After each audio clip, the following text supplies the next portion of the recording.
निर्मथ्योग्रभवार्णवे निजमनोभीष्टं दिशामीति यः सम्यग्ज्ञापयितुं करेण विलसन् मन्थानमन्येन च रम्यं दामदधन्महेशरजतग्रामश्रियोऽलङ्कृतिः कर्मन्दीश्वरभक्तिबन्धनवशः प्रीतोऽस्तु कृष्णप्रभुः लक्ष्मीवक्षसुकुङ्कुमाङ्कितपदा लक्ष्माविलासास्पदा लक्ष्मीबाहुलताश्रया भुजयुगा लक्ष्मा सदालङ्गिता लक्ष्मी अक्षसुपद्मपद्मिनिप्रिया लक्ष्मी मनोनायका लक्ष्मी चित्तचकोरपूर्ण उडुप लक्ष्मीश त्वं पाहि माम्। आपादमौलिपर्यन्तं गुरूणाम् आकृतिं स्मरेत् तेन विघ्नाः प्रणश्यन्ति सिद्ध्यन्ति च मनोरथाः। तपः स्वाध्याय शुश्रूषा कृष्णपूजारतं मुनिं विश्वेशम् इष्टदं वन्दे परिव्राट् चक्रवर्तिनम्। श्रीगुरुभ्यो नमः, परमगुरुभ्यो नमः, श्रीमदानन्दतीर्थ भगवत्पादाचार्यगुरुभ्यो नमः। हरिः ओಂ। ಕಳೆದ 6 ದಿವಸಗಳಲ್ಲಿ ಅನೇಕ ವಿದ್ವಾಂಸರಿಂದ ಭಾವಿ ಸಮೀರರೆಂದೇ ಪ್ರಸಿದ್ಧಿಯನ್ನು ಪಡೆದು ವಿಶ್ವಮಾನ್ಯರಾದಂತಹ ವಾದಿರಾಜ ಗುರು ಸಾರ್ವಭೌಮರ ರುಕ್ಮಿಣೀಶ ವಿಜಯ ಮಹಾಕಾವ್ಯದ ಉಪನ್ಯಾಸ ಮಾಲಿಕೆ, ಅದರಲ್ಲಿ ನಾವೆಲ್ಲರೂ ಕೂಡ ಭಾಗವಹಿಸ್ತಾ ಇದ್ದೀವಿ. ರುಕ್ಮಿಣೀಶ ವಿಜಯ ಮಹಾಕಾವ್ಯದ 6 ಸರ್ಗಗಳ 6 ಕಂತುಗಳನ್ನು ಈಗಾಗಲೇ ಎಲ್ಲ ಶ್ರೋತೃವೃಂದ ಅದನ್ನು ಕೇಳಿ ಬಹಳ ಸಂತಸವನ್ನು, ಕೃಷ್ಣನ ಅದ್ಭುತವಾದಂತಹ ವ್ಯಕ್ತಿತ್ವವನ್ನು ಎಲ್ಲರೂ ಕೂಡ ಮನಗಂಡಿದ್ದೀರಾ. ಸಪ್ತಮ ಸರ್ಗದ ಉಪನ್ಯಾಸದ ಈ ಒಂದು ಶುಭ ಸಂದರ್ಭದಲ್ಲಿ ಸಪ್ತಸ್ವರ ದಾಸ ಸಾಹಿತ್ಯ ಸಮೂಹದ ಎಲ್ಲ ಪ್ರೇಕ್ಷಕರಿಗೂ ಕೂಡ ವಾದಿರಾಜರ ಅವರ ಅಂತರ್ಗತನಾದಂತಹ ಹಯಾಸ್ಯನ ಪೂರ್ಣ ಅನುಗ್ರಹವನ್ನು ಪ್ರಾರ್ಥನೆ ಮಾಡ್ತಾ ನೇರವಾಗಿ ವಿಷಯ ಪ್ರವೇಶವನ್ನು ನಾನು ಮಾಡಲಿಕ್ಕೆ ಬಯಸ್ತಾ ಇದ್ದೀನಿ. ಬಹಳ ಪ್ರಸಿದ್ಧವಾದ ಒಂದು ಮಾತಿದೆ, ಕಾವ್ಯ ಶಾಸ್ತ್ರ ವಿನೋದೇನ ಕಾಲೋ ಗಚ್ಚತಿ ಧೀಮತಾಂ ವ್ಯಸನೇನ ತು ಮೂರ್ಖಾಣಾಂ ನಿದ್ರಯಾ ಕಲಹೇನವ. ಅಂದರೆ ಸಜ್ಜನರು ಕಾವ್ಯದ ಅಧ್ಯಯನವನ್ನು, ಕಾವ್ಯದ ರಸವನ್ನು ಬಹಳ ಸೊಗಸಾಗಿ ಅದನ್ನು ಅನುಭವಿಸ್ತಾ ಶಾಸ್ತ್ರದಲ್ಲಿ ಹೇಳದಂತಹ ಅನೇಕ ಪ್ರಮೇಯಗಳನ್ನು ಅರ್ಥ ಮಾಡಿಕೊಂಡು ಅದೇ ದಾರಿಯಲ್ಲಿ ನಡೀತಾ ಕಾಲವನ್ನು ಕಳೆದರೆ ಅದಕ್ಕೆ ವಿರುದ್ಧವಾಗಿ ಮೂರ್ಖರು ಮತ್ತೊಬ್ಬರ ಜೊತೆಯಲ್ಲಿ ಕಲಹವನ್ನು ಮಾಡ್ತಾ, ಹಾಗೆ ನಿದ್ರೆಯನ್ನು ಮಾಡೋದು ಅಂತಂದರೆ ಸುಮ್ಮನೆ ಹಾಸಿಗೆ ಮೇಲೆ ಬೀಳೋದು ಅಂತಲ್ಲ ಅರ್ಥ. ನಿದ್ರೆ ಮಾಡೋದು ಅಂತಂದರೆ ನಮ್ಮ ಜವಾಬ್ದಾರಿಗಳನ್ನು ನಾವು ಮರೆತು ಭಗವಂತನನ್ನು ನಾವು ಯಾವತ್ತು ಮರೀತೀವೋ ಆ ಅವಸ್ಥೆಯನ್ನೇ ನಿದ್ರಾವಸ್ಥೆ ಅಂತ ಕರೀತಾರೆ. ಹೀಗೆ ಮೂರ್ಖರಾದವರು ಭಗವತ್ ಚಿಂತನೆಯನ್ನು ಮಾಡೋದನ್ನು ಬಿಟ್ಟು ವ್ಯರ್ಥವಾಗಿ ಕಲಹವನ್ನು ಮಾಡ್ತಾ ಕಾಲವನ್ನು ಕಳೀತಾ ಇರ್ತಾರೆ. ಇದು ಸಜ್ಜನರಿಗೂ ಮೂರ್ಖನಿಗೂ ಇರುವಂತಹ ಬಹಳ ದೊಡ್ಡ ವ್ಯತ್ಯಾಸ ಇದೆ. ಈ ಸಂದರ್ಭದಲ್ಲಿ ಈ ಸುಂದರವಾದ ಮಾತನ್ನು ನಿಮ್ಮೆಲ್ಲರ ಗಮನಕ್ಕೆ ತರ್ತಾ ಇರುವಂತಹ ಉದ್ದೇಶ ಏನು ಅಂದರೆ, ರುಕ್ಮಿಣೀಶ ವಿಜಯ ಅನ್ನೋದು ಇದು ಮಹಾಕಾವ್ಯ. ಇದು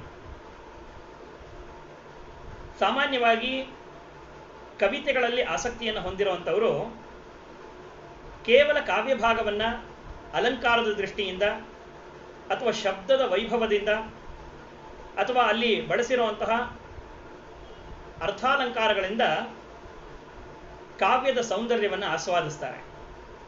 ಹಾಗಾಗಿ ಕಾವ್ಯದ ಸೌಂದರ್ಯವನ್ನು ಆಸ್ವಾದಿಸುವಂತಹ ರಸಿಕರ ಒಂದು ವರ್ಗವೇ ಬೇರೆ.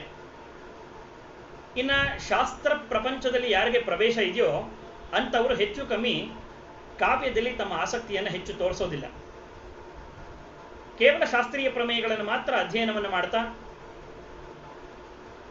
ಅಲ್ಲಿ ಹೇಳಲಾಗಿರುವಂತಹ ಧರ್ಮ ಸೂಕ್ಷ್ಮಗಳನ್ನು ಹಾಗೂ ರೀತಿ ನೀತಿಗಳ ಬಗ್ಗೆ ಹೆಚ್ಚು ಅವರು ಗಮನವನ್ನು ವಹಿಸ್ತಾರಾದ್ರಿಂದ ಕಾವ್ಯ ಪ್ರಪಂಚದಲ್ಲಿ ಪ್ರವೇಶವನ್ನು ಪಡೆದಂಥವರು ಶಾಸ್ತ್ರ ಪ್ರಪಂಚದಲ್ಲಿ ಪ್ರವೇಶವನ್ನು ಪಡೆಯೋದು ಬಹಳ ದುರ್ಲಭ. ಇನ್ನು ಶಾಸ್ತ್ರ ಪ್ರಪಂಚದಲ್ಲಿ ಪ್ರವೇಶವನ್ನು ಪಡೆದಂಥವರು ಕಾವ್ಯ ಪ್ರಪಂಚದಲ್ಲಿ ಆಸಕ್ತಿಯನ್ನು ತೋರಿಸೋದು ಬಹಳ ಅಪರೂಪ. ಅಂತಹದರಲ್ಲಿ ವಾದಿರಾಜ ಗುರು ಸಾರ್ವಭೌಮರು ಶಾಸ್ತ್ರದಲ್ಲಿ ಕಾವ್ಯವನ್ನ, ಕಾವ್ಯದಲ್ಲಿ ಶಾಸ್ತ್ರವನ್ನ ತೋರಿಸಿಕೊಟ್ಟಂತಹ ಬಹಳ ದೊಡ್ಡ ಮಹಿಮೋಪೇತರವರು. ಕಾವ್ಯದಲ್ಲಿ ಶಾಸ್ತ್ರವನ್ನು ತೋರಿಸೋದು ಅಂದ್ರೆ ಏನು, ಅಥವಾ ಶಾಸ್ತ್ರದಲ್ಲಿ ಕಾವ್ಯವನ್ನು ತೋರಿಸೋದು ಅಂದ್ರೆ ಏನು? ರುಕ್ಮಿಣೀಶ ವಿಜಯ ಮಹಾಕಾವ್ಯ ರಚನೆ ಆಗಿದ್ದರ ಹಿನ್ನೆಲೆಯನ್ನು ನೀವೆಲ್ಲರೂ ಕೂಡ ಈಗಾಗಲೇ ತಿಳಿದಿದ್ದೀರಾ. ಪುಣ್ಯಪತ್ತನಕ್ಕೆ ಅಂತ ಹೊರಟಂತಹ ವಾದಿರಾಜರು ಪುಣ್ಯಪತ್ತನದಲ್ಲಿ ಅಂದರೆ ಇವತ್ತಿನ ಪುಣಾ ನಗರದಲ್ಲಿ ವಾಸ ಮಾಡ್ತಾ ಇರಬೇಕಾದ್ರೆ ಸಂಸ್ಕೃತದ ಪ್ರಸಿದ್ಧ ಕವಿ ಮಾಘನ ಶಿಶುಪಾಲ ವಧೆಯನ್ನ ಮಹಾಕಾವ್ಯ ಅಂತ ಘೋಷಣೆ ಮಾಡಿ ಅದಕ್ಕೆ ವಿಶೇಷವಾದಂತಹ ಸತ್ಕಾರವನ್ನ ಮಾಡ್ತಾ ಇದ್ರು. ಅದನ್ನು ಅರ್ಥ ಮಾಡಿಕೊಂಡಂತಹ ವಾದಿರಾಜರು ಇದಕ್ಕಿಂತ ಮಹೋನ್ನತವಾದಂತಹ ಪರಮಾತ್ಮನ ಸರ್ವೋತ್ತಮತ್ವವನ್ನು ಪ್ರತಿಪಾದನೆ ಮಾಡುವಂತಹ ಒಂದು ಶಾಸ್ತ್ರವನ್ನ ಕೆಲವೇ ದಿವಸಗಳಲ್ಲಿ ನಿಮ್ಮ ಮುಂದೆ ಇಡ್ತೀನಿ ಅಂತ ಹೇಳಿ ದಿನಕ್ಕೊಂದರಂತೆ 19 ದಿವಸಗಳಲ್ಲಿ 19 ಸರ್ಗಗಳನ್ನು ರಚನೆ ಮಾಡಿ ಬಹಳ ಅದ್ಭುತವಾದಂತಹ ಒಂದು ಗ್ರಂಥವನ್ನ ನೀಡಿದಾಗ ಆಗಿನ ಕಾಲದ ಎಲ್ಲ ವಿದ್ವಾಂಸರು ಕೂಡ ಅದನ್ನು ಆನೆಯ ಮೇಲೆ ಇಟ್ಟು ಮೆರವಣಿಗೆಯನ್ನು ಮಾಡಿ ಹೃತ್ಪೂರ್ವಕವಾಗಿ ಮತೀಯ ಕಲಹಗಳನ್ನೆಲ್ಲ ಬಿಟ್ಟು ಕವಿತಾ ವರ್ಗ ಅಂದರೆ ಕವಿಗಳ ವರ್ಗ, ಪಂಡಿತ ಮಂಡಳಿ ಎಲ್ಲರೂ ಕೂಡ ಹೃತ್ಪೂರ್ವಕವಾಗಿ ಬಹಳ ಭಕ್ತಿಯಿಂದ ಭಗವಂತನನ್ನ ಆರಾಧನೆ ಮಾಡುವಂತಹ, ಭಗವಂತನ ಸರ್ವೋತ್ತಮತ್ವವನ್ನು ಪ್ರತಿಪಾದನೆ ಮಾಡುವಂತಹ ಇಂತಹ ಅದ್ಭುತವಾದಂತಹ ಮಹಾಕಾವ್ಯ ಪ್ರಾಯಶಃ ನಾವ್ಯಾರು ಕೂಡ ನೋಡಲಿಕ್ಕೆ ಸಾಧ್ಯ ಇಲ್ಲ ಅಂತ ಭಾವಿಸಿ ರುಕ್ಮಿಣೀಶ ವಿಜಯ ಮಹಾಕಾವ್ಯಕ್ಕೆ ಸಲ್ಲಬೇಕಾಗಿರುವಂತಹ ಅಷ್ಟೂ ಮರ್ಯಾದೆಯನ್ನು ಎಲ್ಲರೂ ಕೂಡ ಸಲ್ಲಿಸಿದ್ರು ಅಂತ ನಾವು ರುಕ್ಮಿಣೀಶ ವಿಜಯ ಮಹಾಕಾವ್ಯದ ಶ್ರೇಷ್ಠತೆಯನ್ನ ನಾವು ಈಗಾಗಲೇ ಅರ್ಥ ಮಾಡಿಕೊಂಡಿದ್ದೀವಿ. ಇಲ್ಲಿ ಗಮನಿಸಬೇಕಾಗಿರುವಂತಹ ಒಂದು ವಿಶೇಷವಾದ ಸಂಗತಿ ಏನು ಅಂದ್ರೆ, ಕಾವ್ಯ ಸೌಂದರ್ಯವನ್ನ ಆರಾಧನೆ ಮಾಡುವಂತಹ ರಸಿಕರ ಸಮೂಹಕ್ಕೆ, ಹಾಗೆ ಶಾಸ್ತ್ರ ಪ್ರಪಂಚದಲ್ಲಿ ವಿಶೇಷವಾಗಿ ಕೃಷಿಯನ್ನು ಮಾಡಿರುವಂತಹ ವಿದ್ವತ್ ಪ್ರಪಂಚಕ್ಕೆ, ಎರಡೂ ವರ್ಗಕ್ಕೂ ಕೂಡ ಬಹಳ ಉತ್ತಮವಾದಂತಹ ಸಂದೇಶವನ್ನ, ಅಂದ್ರೆ ಭಗವಂತನ ಸರ್ವೋತ್ತಮತ್ವವನ್ನ ಅರ್ಥ ಮಾಡಿಕೊಳ್ಬೇಕು. ಅದು ಹೇಗೆ ಅರ್ಥ ಮಾಡಿಕೊಳ್ಬೇಕು ಅಂದ್ರೆ ಕಾವ್ಯದ ದೃಷ್ಟಿಯಿಂದಲೂ ಶಾಸ್ತ್ರದ ದೃಷ್ಟಿಯಿಂದಲೂ ಕೂಡ ಅರ್ಥ ಮಾಡಿಕೊಳ್ಬೇಕು ಅನ್ನೋ ಬಹಳ ದೊಡ್ಡ ಸಂದೇಶವನ್ನ ವಾದಿರಾಜ ಗುರು ಸಾರ್ವಭೌಮರು ಈ ರುಕ್ಮಿಣೀಶ ವಿಜಯ ಮಹಾಕಾವ್ಯದಲ್ಲಿ ಅದನ್ನ ಬಹಳ ವೈಭವದಿಂದ ಅದನ್ನ ವರ್ಣಿಸ್ತಾರೆ. ನಮಗೆ ಬಹಳ ಆಶ್ಚರ್ಯ ಆಗೋದೇನು ಅಂದ್ರೆ, ಸಾಮಾನ್ಯವಾಗಿ ಒಂದು ಕಾವ್ಯ ಅಂತಂದ್ರೆ ನವರಸಗಳಿಂದ ತುಂಬಿರಬೇಕದು. ಅದರಲ್ಲೂ ಕೂಡ ಕಾವ್ಯ ಪ್ರಪಂಚದಲ್ಲಿ ಹೆಚ್ಚು ಕೃಷಿಯನ್ನು ಮಾಡಿರುವಂತಹ ಎಲ್ಲ ವಿದ್ವನ್ ಮಂಡಳಿ ಹೇಳ್ತಾರೆ, ರಸಭರಿತವಾದಂತಹ ಅಭಿವ್ಯಕ್ತಿ ಎಲ್ಲಾಗತ್ತೋ ಅದನ್ನ ಕಾವ್ಯ ಅಂತ ಕರೀತಾರೆ. ಅದರಲ್ಲೂ ಕೂಡ ಅನೇಕ ಜನ ಆಲಂಕಾರಿಕರು ಶೃಂಗಾರ ರಸ ಬಹಳ ವೈಭವದಿಂದ, ಶೃಂಗಾರ ಅಥವಾ ವೀರರಸ ಈ ಎರಡು ರಸಗಳ ವೈಭವೀಕರಣ ಎಲ್ಲಾಗಿರುತ್ತೋ ಅದನ್ನ ಕಾವ್ಯ ಅಂತ ಅನೇಕ ಜನ ಆಲಂಕಾರಿಕರು ಕರೀತಾರೆ. ಆದರೆ ಇದೆಲ್ಲವನ್ನು ಕೂಡ ಮೀರಿರುವಂತಹ ಮತ್ತೊಂದು ರಸ ಇದೆ. ಅದ್ಯಾವುದು ಅಂದ್ರೆ ಭಕ್ತಿ ರಸ. ಆ ಭಕ್ತಿ ರಸ ಅನ್ನೋದು ಅರ್ಥ ಮಾಡಿಕೊಂಡು ಅದನ್ನು ಜೀವನದಲ್ಲಿ ಅಳವಡಿಸಿಕೊಂಡಿದ್ದೇ ಆದರೆ ತನ್ಮೂಲಕವಾಗಿ ಭಗವಂತನ ಪೂರ್ಣ ಅನುಗ್ರಹಕ್ಕೆ ಪಾತ್ರರಾಗಬಹುದು ಅನ್ನೋ ಒಂದು ಭವ್ಯವಾದ ಸಂದೇಶವನ್ನು ವಾದಿರಾಜರು ರುಕ್ಮಿಣೀಶ ವಿಜಯ ಮಹಾಕಾವ್ಯದಲ್ಲಿ ಅದನ್ನ ತಿಳಿಸಿಕೊಡ್ತಾ ಇದ್ದಾರೆ. ಇಲ್ಲಿ ಕೆಲವೊಂದು ಸೂಕ್ಷ್ಮ ವಿಚಾರಗಳನ್ನು ನಾವು ಗಮನಿಸಬೇಕು. ಮೊದಲನೆಯದಾಗಿ ಪರಮ ವಿರಕ್ತ ಶಿಖಾಮಣಿಗಳು, ವಾದಿರಾಜರು ಹೇಳಿ ಕೇಳಿ ಒಬ್ಬ ಸನ್ಯಾಸಿಯಾದಂತಹವರು ಮಹಾಕಾವ್ಯವನ್ನು ಬರೀಬೇಕಾದ್ರೆ ಮಹಾಕಾವ್ಯದ ಲಕ್ಷಣಗಳಲ್ಲೇ ಹೇಳ್ತಾರೆ. ಇಷ್ಟು ಸರ್ಗಗಳಲ್ಲಿರಬೇಕು, ಇಂತಿಂಥ ರಸಗಳೆಲ್ಲ ಇರಬೇಕು, ಸಮುದ್ರದ ವರ್ಣನೆ ಇರಬೇಕು, ಸ್ತ್ರೀಯ ವರ್ಣನೆ ಇರಬೇಕು, ಅವಳ ಕಣ್ಣ ವರ್ಣನೆ ಇರಬೇಕು, ಹೀಗೆ ಅನೇಕ ತರಹದ ವರ್ಣನೆಗಳ ಒಂದು ದೊಡ್ಡ ಪಟ್ಟಿಯನ್ನೇ ಲಾಕ್ಷಣಿಕರು, ಅಂದರೆ ಒಂದು ಕಾವ್ಯ ಹೇಗಿರಬೇಕು ಅಂತ ತಿಳಿಸ್ಕೊಡುವಂತಹ ಲಾಕ್ಷಣಿಕರು ಒಂದು ದೊಡ್ಡ ಪಟ್ಟಿಯನ್ನೇ ಕೊಡ್ತಾರೆ. ಅದರಲ್ಲಿ ವಿಶೇಷವಾಗಿ ಶೃಂಗಾರ ರಸಕ್ಕೆ ಹೆಚ್ಚು ಪ್ರಾಧಾನ್ಯತೆಯನ್ನು ಕೊಡ್ತಾರೆ. ನಮಗೆ ಆಶ್ಚರ್ಯ ಏನು ಅಂತಂದರೆ, ಪರಮ ವಿರಕ್ತರಾದಂತಹ ಪರಮಹಂಸರೆಂದೇ ಪ್ರಖ್ಯಾತಿಯನ್ನು ಪಡೆದಂತಹ ವಾದಿರಾಜ ಗುರು ಸಾರ್ವಭೌಮರು ಶೃಂಗಾರ ರಸದ ಇಂತಹ ಅದ್ಭುತವಾದಂತಹ ಒಂದು ಕಾವ್ಯವನ್ನು ರಚನೆ ಮಾಡೋದಾದ್ರೆ ಹೇಗೆ? ಇದೊಂಥರ ಕಾಂಟ್ರಡಿಕ್ಷನ್ ಇದು. ಎಲ್ಲಿಯ ಸನ್ಯಾಸಿ, ಎಲ್ಲಿಯ ಶೃಂಗಾರ ರಸ? ಆದ್ರಿಂದ ಇಂತಹ ಶೃಂಗಾರದ ವೈಭವೀಕರಣ, ಯಾಕೆಂದ್ರೆ ಎಲ್ರಿಗೂ ಕೂಡ ಗೊತ್ತಿರೋ ಹಾಗೆ ಭಾಗವತದ ದಶಮ ಸ್ಕಂದದಲ್ಲಿ ಬರುವಂತಹ ಕೃಷ್ಣನ ಕಥೆಯನ್ನು ಸಂಪೂರ್ಣವಾಗಿ ಕಾವ್ಯಾತ್ಮಕವಾಗಿ ಬಹಳ ರಂಜಕವಾಗಿ ಕಾವ್ಯದ ಏನೇನು ಲಕ್ಷಣಗಳು ಬೇಕೋ ಆ ಎಲ್ಲ ಲಕ್ಷಣಗಳನ್ನು ಕೂಡ ಪರಿಪೂರ್ಣವಾಗಿ ಅಳವಡಿಸಿಕೊಂಡು ಶಾಸ್ತ್ರೀಯ ಪ್ರಮೇಯಗಳನ್ನು ಒಂದು ಚೂರು ಕೂಡ ಬಿಡದೆ ಪರಮಾತ್ಮನ ಸರ್ವೋತ್ತಮತ್ವವನ್ನು ಹೇಗೆ ಪ್ರತಿಪಾದನೆ ಮಾಡಬೇಕು, ಯಾವ ದೃಷ್ಟಿಕೋನದಿಂದ ಒಬ್ಬ ಸಾಮಾನ್ಯನಿಗೂ ಕೂಡ ಅರ್ಥ ಆಗಬೇಕು, ಒಬ್ಬ ಕವಿತೆಯನ್ನ ಇಷ್ಟಪಡುವಂತಹ ಒಬ್ಬ ರಸಿಕನಿಗೂ ಕೂಡ ಅದು ಮನಮುಟ್ಟೋ ಹಾಗೆ ಅದನ್ನು ಮುಟ್ಟಿಸಬೇಕು ಅಂತ ಅಂತಹ ಒಂದು ಕಲಾತ್ಮಕ ಚಾತುರ್ಯವನ್ನ ವಾದಿರಾಜ ಗುರು ಸಾರ್ವಭೌಮರು ರುಕ್ಮಿಣೀಶ ವಿಜಯದಲ್ಲಿ ತೋರಿಸಿದ್ದಾರೆ. ಇದು ಹೇಗೆ ಸಾಧ್ಯ?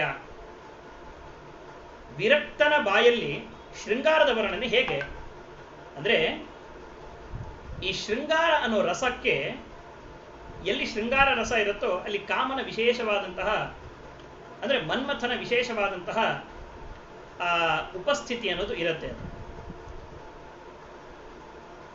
ಇದು ಕಾವ್ಯದ ದೃಷ್ಟಿಕೋನದಿಂದ ಓದುವಂತಹ ರಸಿಕರಿಗೆ ಮಾತ್ರ ಅರ್ಥ ಆಗುವಂಥ ಒಂದು ಸಂಗತಿ.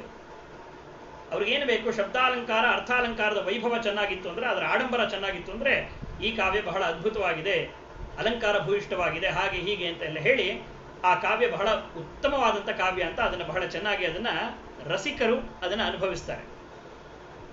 ಆದರೆ ವಾದಿರಾಜರು ಹೇಳ್ತಾರೆ, ಕಾಮಕ್ಕೆ ಉದ್ಬೋಧಕವಾಗಿರುವಂತಹ ಶೃಂಗಾರ ರಸ ಅದನ್ನ ಕೇವಲ ಮನ್ಮಥನ ಅಧೀನಕ್ಕೆ ಒಳಗಾಗಿ ಮಾತ್ರ ಕಾವ್ಯವನ್ನು ಅಧ್ಯಯನ ಮಾಡಬಾರದು. ಕಾಮ ಜನಕನಾದಂತಹ ಕೃಷ್ಣ ಇದ್ದಾನೆ, ಆ ಕೃಷ್ಣನನ್ನು ಕೂಡ ಹೊಂದಬೇಕು. ಅಂತಹ ಕೃಷ್ಣನನ್ನು ಹೊಂದಲಿಕ್ಕೆ ಬೇಕಾಗಿರುವಂಥದ್ದು ಕೇವಲ ಶೃಂಗಾರ ಅಷ್ಟೇ ಅಲ್ಲ, ಮತ್ತೇನು ಅಂದ್ರೆ ಅಲ್ಲಿ ಭಕ್ತಿ ರಸವೂ ಕೂಡ ಬಹಳ ಮುಖ್ಯ. ಹಾಗಾಗಿ ಭಕ್ತಿ ಬಂಧನವಶಃ ಪರಮಾತ್ಮನನ್ನು ನಾವು ಅರ್ಥ ಮಾಡ್ಕೊಳ್ಬೇಕಾದ್ರೆ, ಅವನನ್ನು ಕಟ್ಟಾಕಬೇಕಾದ್ರೆ ಅದು ಕೇವಲ ಭಕ್ತಿಯಿಂದ ಮಾತ್ರ ಸಾಧ್ಯ, ಅದು ಬಿಟ್ಟರೆ ಬೇರೆ ನೀನು ಕೂಡ ಸಾಧ್ಯ ಇಲ್ಲ. ಆ ಭಕ್ತಿಗೆ ಪೂರಕವಾದಂತಹ ಅನೇಕ ಅಂಶಗಳಲ್ಲಿ ಶೃಂಗಾರವೂ ಕೂಡ ಒಂದು. ಅದರಿಂದ ಕಾವ್ಯದ ರಸಾಸ್ವಾದನೆಯನ್ನು ಮಾಡುವಂತಹ ವರ್ಗ ಕೇವಲ ಮನ್ಮಥನ ಅಧೀನಕ್ಕೆ ಒಳಗಾಗಿ ಶೃಂಗಾರದ ಆ ವಿವಿಧ ರೀತಿಗಳನ್ನು ಅರ್ಥ ಮಾಡಿಕೊಂಡು ಕಾವ್ಯವನ್ನು ಇಷ್ಟಪಡ್ತಾರೆ. ಆದರೆ ವಾದಿರಾಜರು ಇನ್ನೂ ಒಂದು ಹೆಜ್ಜೆ ಮುಂದೆ ಹೋಗಿ ಶೃಂಗಾರಕ್ಕೆ ಪೂರಕವಾದಂತಹ ಅಥವಾ ಶೃಂಗಾರದ ಅಭಿವ್ಯಕ್ತಿಗೆ ಕಾರಣನಾಗುವಂತಹ ಮನ್ಮಥನ ಜನಕ ಯಾವ ಭಗವಂತ ಇದ್ದಾನಲ್ಲ, ಆ ಭಗವಂತನ ಅನುಗ್ರಹವನ್ನು ಅನುಗ್ರಹಕ್ಕೆ ನಾವು ಪಾತ್ರರಾಗಬೇಕಾದ್ರೆ ಭಕ್ತಿ ರಸವೂ ಕೂಡ ಬಹಳ ಮುಖ್ಯ ಆಗತ್ತೆ. ಅಂತಹ ಭಕ್ತಿಯಿಂದ ನಾವು ಪರಮಾತ್ಮನನ್ನು ಕೊಂಡಾಡ್ತಾ ಇದ್ರೆ ಪರಮಾತ್ಮ ನಮ್ಮನ್ನು ಪೂರ್ಣ ಅನುಗ್ರಹಿಸ್ತಾನೆ ಅನ್ನೋ ಭವ್ಯವಾದಂತಹ ಸಂದೇಶವನ್ನ ವಾದಿರಾಜ ಗುರು ಸಾರ್ವಭೌಮರು ಈ ರುಕ್ಮಿಣೀಶ ವಿಜಯ ಮಹಾಕಾವ್ಯದಲ್ಲಿ ತಿಳಿಸ್ಕೊಡ್ತಾರೆ. ಅದರಿಂದ ಉಪನಿಷತ್ತೇ ಹೇಳುತ್ತೆ, ನಾನು ಆಗಲೇ ಹೇಳಿದ ಹಾಗೆ ವಿರಕ್ತರ ಬಾಯಲ್ಲಿ ಶೃಂಗಾರದ ವೈಭವ ಹೇಗೆ ಅನ್ನೋ ಈ ಪ್ರಶ್ನೆಗೆ ಉತ್ತರ ಏನು ಅಂದರೆ, ರಸ ಅಂದರೆ ಕೇವಲ ಸಾಂದರ್ಭಿಕವಾಗಿ ಕಂಡುಕೊಳ್ಳುವಂತಹ ಅಥವಾ ಅಭಿವ್ಯಕ್ತ ಆಗುವಂತಹ ಒಂದು ಭಾವದ ಒಂದು ಪರಿ ಅಷ್ಟೇ ಅಲ್ಲ ಅದು. ಮತ್ತೆ ರಸ ಅಂದ್ರೆ ಏನು ಅಂದರೆ, ಉಪನಿಷತ್ತುಗಳೇ ಹೇಳೋ ಹಾಗೆ ರಸೋ ವೈಸಃ, ರಸ ಅಂದರೆ ಬೇರೆ ಇನ್ಯಾರೂ ಅಲ್ಲ, ಸಾಕ್ಷಾತ್ ಪರಮಾತ್ಮನೇ. ಆದ್ರಿಂದ ಪರಮಾತ್ಮನ ಗುಣಗಾನವನ್ನು ಮಾಡಬೇಕಾದ್ರೆ ನಮ್ಮಲ್ಲಿ ಇರಬೇಕಾಗಿರುವಂತಹ ಒಂದು ಎಲಿಜಿಬಿಲಿಟಿ, ಆ ಪ್ರಾಥಮಿಕವಾದಂತಹ ಒಂದು ಮುಖ್ಯವಾದ ಗುಣ ಏನು ಅಂದರೆ ಅದು ನಮ್ಮಲ್ಲಿ ಭಕ್ತಿ. ಅಂತಹ ಭಕ್ತಿಯಿಂದ ನಾವು ಈ ಪರಮಾತ್ಮನ ಗುಣವೈಭವವನ್ನು ನಾವು ಕಂಡಿದ್ದೇ ಆದರೆ ಅವನ ಪೂರ್ಣ ಅನುಗ್ರಹಕ್ಕೆ ನಾವು ಪಾತ್ರರಾಗಲಿಕ್ಕೆ ಸಾಧ್ಯ ಆಗತ್ತೆ ಅನ್ನುವ ಭವ್ಯವಾದ ಸಂದೇಶವನ್ನು ವಿರಕ್ತನಾದ ಕೂಡಲೇ ಶೃಂಗಾರದ ವೈಭವೀಕರಣ ಮಾಡಬಾರದು ಅಂತೇನಿಲ್ಲ. ನಾನು ಆಗಲೇ ಹೇಳಿದ ಹಾಗೆ ಕಾವ್ಯದಲ್ಲಿ ಶಾಸ್ತ್ರೀಯ ಪ್ರಮೇಯಗಳನ್ನು, ಶಾಸ್ತ್ರದಲ್ಲಿ ಕಾವ್ಯದ ಸೊಗಸನ್ನ ಎರಡನ್ನೂ ಕೂಡ ಪರಸ್ಪರ ಮಿಶ್ರಣ ಮಾಡಿ ಜಗತ್ತಿಗೆ ಕೊಟ್ಟಂತಹ, ಅಂದರೆ ಕಾವ್ಯದಲ್ಲಿ ಶಾಸ್ತ್ರೀಯ ಪ್ರಮೇಯಗಳನ್ನು ಬಹಳ ವೈಭವೀಕರಣ ಮಾಡಿ ತಿಳಿಸಿದಂತಹ ಎರಡು ಮಹಾಕಾವ್ಯಗಳು ಅಂದರೆ ಒಂದು ಪಂಡಿತಾಚಾರ್ಯರ ಮಧ್ವ ವಿಜಯ, ಮತ್ತೊಂದು ವಾದಿರಾಜ ಗುರು ಸಾರ್ವಭೌಮರ ರುಕ್ಮಿಣೀಶ ವಿಜಯ ಮಹಾಕಾವ್ಯ. ಇಂತಹ ರುಕ್ಮಿಣೀಶ ವಿಜಯ ಮಹಾಕಾವ್ಯದ ಉಪನ್ಯಾಸವನ್ನು ಸಪ್ತಸ್ವರ ದಾಸ ಸಾಹಿತ್ಯ ಸಮೂಹ ಅನ್ನೋದು ಕಳೆದ 6 ದಿವಸಗಳಲ್ಲಿ ಅನೇಕ ವಿದ್ವಾಂಸರಿಂದ ಇದು ನಡೆಸ್ತಾ ಬರ್ತಾ ಇದೆ. ನನ್ನ ಸರದಿ ಸಪ್ತಮ ಸರ್ಗ. ನೇರವಾಗಿ ವಿಷಯ ಪ್ರವೇಶವನ್ನು ಮಾಡೋದಾದರೆ, ಸಪ್ತಮ ಸರ್ಗದ ಆರಂಭವೇ ಬಹಳ ರೋಚಕ. ಇಲ್ಲಿ ಕಥೆ ಯಾವುದೂ ಇಲ್ಲ ಇಲ್ಲಿ. ಹಾಗಾದರೆ ಸಪ್ತಮ ಸರ್ಗದ ಸಾರ ಏನು? ಇಡೀ ಸಪ್ತಮ ಸರ್ಗದ ತಿರುಳು ಏನು ಅಂದರೆ, ವಿಪ್ರಲಂಭ ಶೃಂಗಾರದ ವೈಭವೀಕರಣವನ್ನು ಮಾಡಿದ್ದಾರೆ. ಎಷ್ಟು ಅದ್ಭುತವಾಗಿ ವಿಪ್ರಲಂಭ ಶೃಂಗಾರವನ್ನು ತಿಳಿಸ್ಕೊಡ್ಲಿಕ್ಕೆ ಸಾಧ್ಯ ಆಗತ್ತೋ ಅಷ್ಟು ವೈಭವದಿಂದ ವಾದಿರಾಜರು ವಿಪ್ರಲಂಭ ಶೃಂಗಾರದ ಮೂಲಕ ಆ ಭಕ್ತಿ ರಸವನ್ನು ಗೋಪಿಕಾ ಸ್ತ್ರೀಯರ ಮೂಲಕ ತಿಳಿಸಿಕೊಟ್ಟಿದ್ದಾರೆ. ಇದೇ ಇಡೀ ಪೂರ್ತಿ ಸಪ್ತಮ ಸರ್ಗದ ಒಂದು ಸಾರ.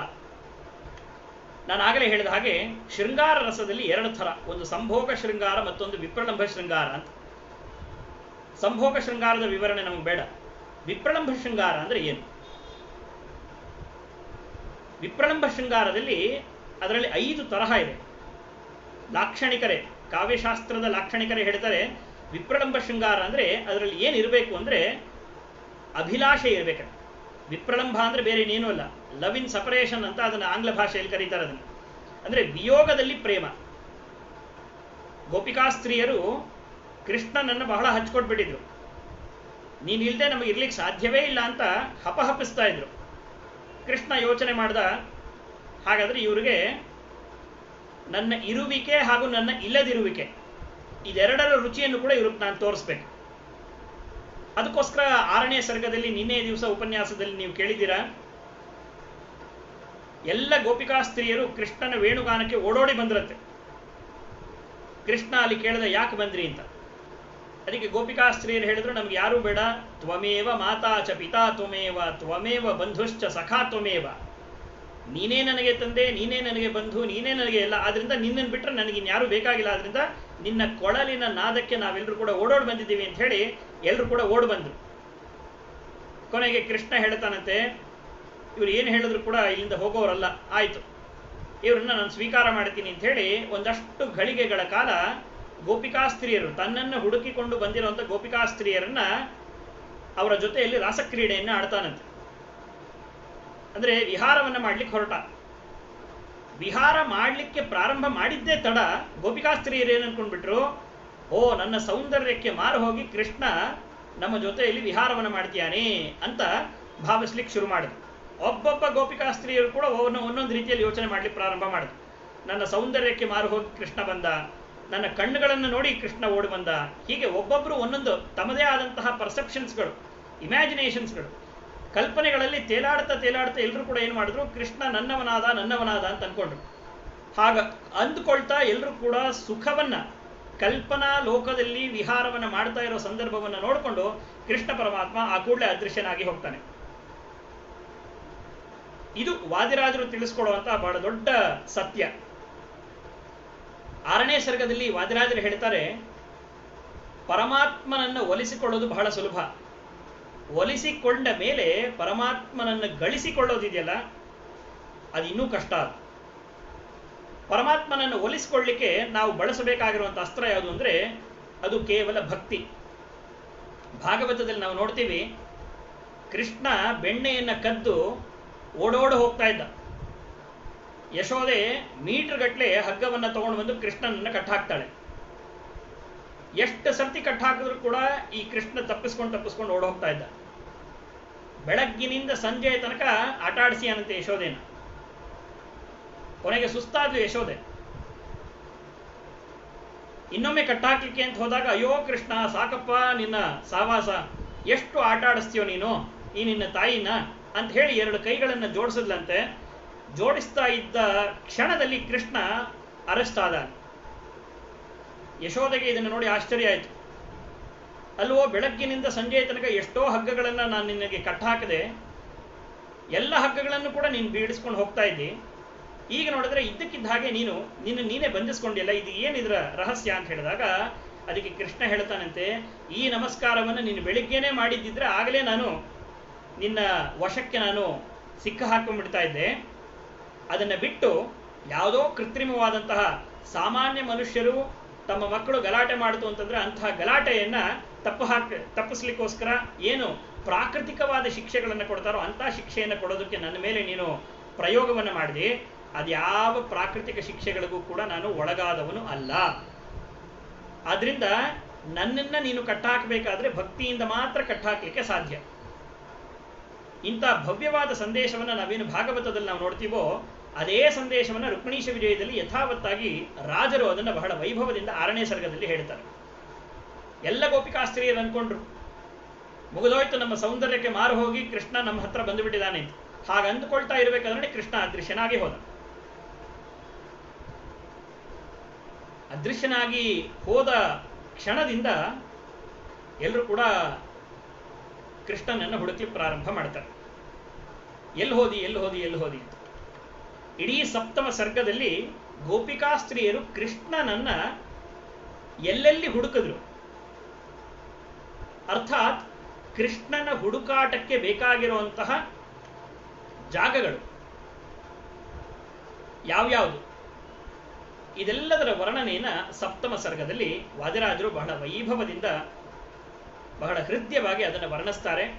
ಅದರ ಸಾರವನ್ನ 1 ಗಂಟೆಗಳಲ್ಲಿ ಎಷ್ಟು ಸಾಧ್ಯ ಆಗುತ್ತೋ ಅಷ್ಟು ಚಿಂತನೆ ಮಾಡುವಂತಹ ಒಂದು ಪ್ರಯತ್ನವನ್ನು ನಾವು ಮಾಡೋಣ. ಆಗಲೇ ನಾನು ಹೇಳಿದೆ, ಸಪ್ತಮ ಸರ್ಗ ಪೂರ್ಣ ವಿಪ್ರಳಂಬ ಶೃಂಗಾರದಿಂದ ತುಂಬಿದೆ. ವಿಪ್ರಳಂಬ ಶೃಂಗಾರದಲ್ಲಿ 5 ತರಹ. ಮೊದಲನೇದು ಅಭಿಲಾಷ ಅಂತ. ಅಭಿಲಾಷ ಅಂದ್ರೆ ಆಸೆ. ಕೃಷ್ಣನನ್ನು ಹೊಂದಬೇಕು, ಕೃಷ್ಣನನ್ನು ಪಡಿಬೇಕು, ಅವನ ನೇತ್ರ ದರ್ಶನವನ್ನು ಮಾಡಬೇಕು, ಅವನ ಪಾದವನ್ನು ನಾವು ಆಶ್ರಯಿಸಬೇಕು, ಅವನ ಜೊತೆಯಲ್ಲಿ ನಾವು ಕೂಡ್ಕೊಳ್ಬೇಕು ಅಂತ ಪ್ರತಿಯೊಬ್ಬ ಗೋಪಿಕಾಸ್ತ್ರೀಯರಿಗೂ ಇದ್ದಂತಹ ಒಂದು ದೊಡ್ಡ ಅಭಿಲಾಷೆ. ಇದು ಪೂರ್ಣ ಸಪ್ತಮ ಸರ್ಗದಲ್ಲಿ ನಾವು ನೋಡ್ತೀವಿ. 2ನೇದು ಈರ್ಷ್ಯ. ಈರ್ಷ್ಯ ಅಂದ್ರೆ ಹೊಟ್ಟೆ ಕಿಚ್ಚು. ಗೋಪಿಕಾಸ್ತ್ರೀಯರಿಗೆ ಕೃಷ್ಣನನ್ನ ಕಂಡ್ರೆ ಅಥವಾ ಕೃಷ್ಣ ಇರುವಂತಹ ಜಾಗಗಳು ಅದನ್ನೆಲ್ಲ ಕಂಡು ಪರಸ್ಪರ ಹೊಟ್ಟೆ ಕಿಚ್ಚಿನಿಂದ ಅಲ್ಲಿ ಸಲ್ಲಾಪವನ್ನ ಅಲ್ಲಿ ನಡೆಸ್ತಾರೆ. 3ನೇದು ವಿರಹ. ಅದು ಕೂಡ ಈ ಸರ್ಗದಲ್ಲಿ ಹೇರಳವಾಗಿದೆ. 4ನೇದು ಪ್ರವಾಸ. 5ನೇದು ಶಾಪ. ಈ ಎಲ್ಲ ವಿಪ್ರಳಂಬಕ್ಕೆ ಬೇಕಾಗಿರುವಂತಹ ಎಲ್ಲ ಸಲಕರಣೆಗಳನ್ನು ಕೂಡ ವಾದಿರಾಜರು ಬಹಳ ವೈಭವದಿಂದ ಈ ಒಂದು ಸಪ್ತಮ ಸರ್ಗದಲ್ಲಿ ವಿವರಿಸ್ತಾ ಹೋಗ್ತಾರೆ. ಅದರ ಸಾರವನ್ನ ನಾವು ಯಥಾಮತಿಯಾಗಿ ಚಿಂತನೆ ಮಾಡುವಂತಹ ಪ್ರಯತ್ನವನ್ನ ನಾವು ಮಾಡೋಣ. ವಿಪ್ರಳಂಬ ಶೃಂಗಾರದ ಈ ಸಪ್ತಮ ಸರ್ಗ, ಇದರಲ್ಲಿ ಒಟ್ಟು ಇರೋದು 64 ಶ್ಲೋಕಗಳು. ವಾದಿರಾಜರು ಎಷ್ಟೆಷ್ಟು ರೀತಿಯಲ್ಲಿ ಕಾವ್ಯದ ಸೌಂದರ್ಯವನ್ನು ಹೆಚ್ಚಿಸ್ತಾರೆ, ಪ್ರಮೇಯಗಳನ್ನು ತಿಳಿಸ್ತಾರೆ ಅನ್ನೋದಕ್ಕೆ ಇದು ಕೂಡ ಒಂದು ಸಾಕ್ಷಿಯದು.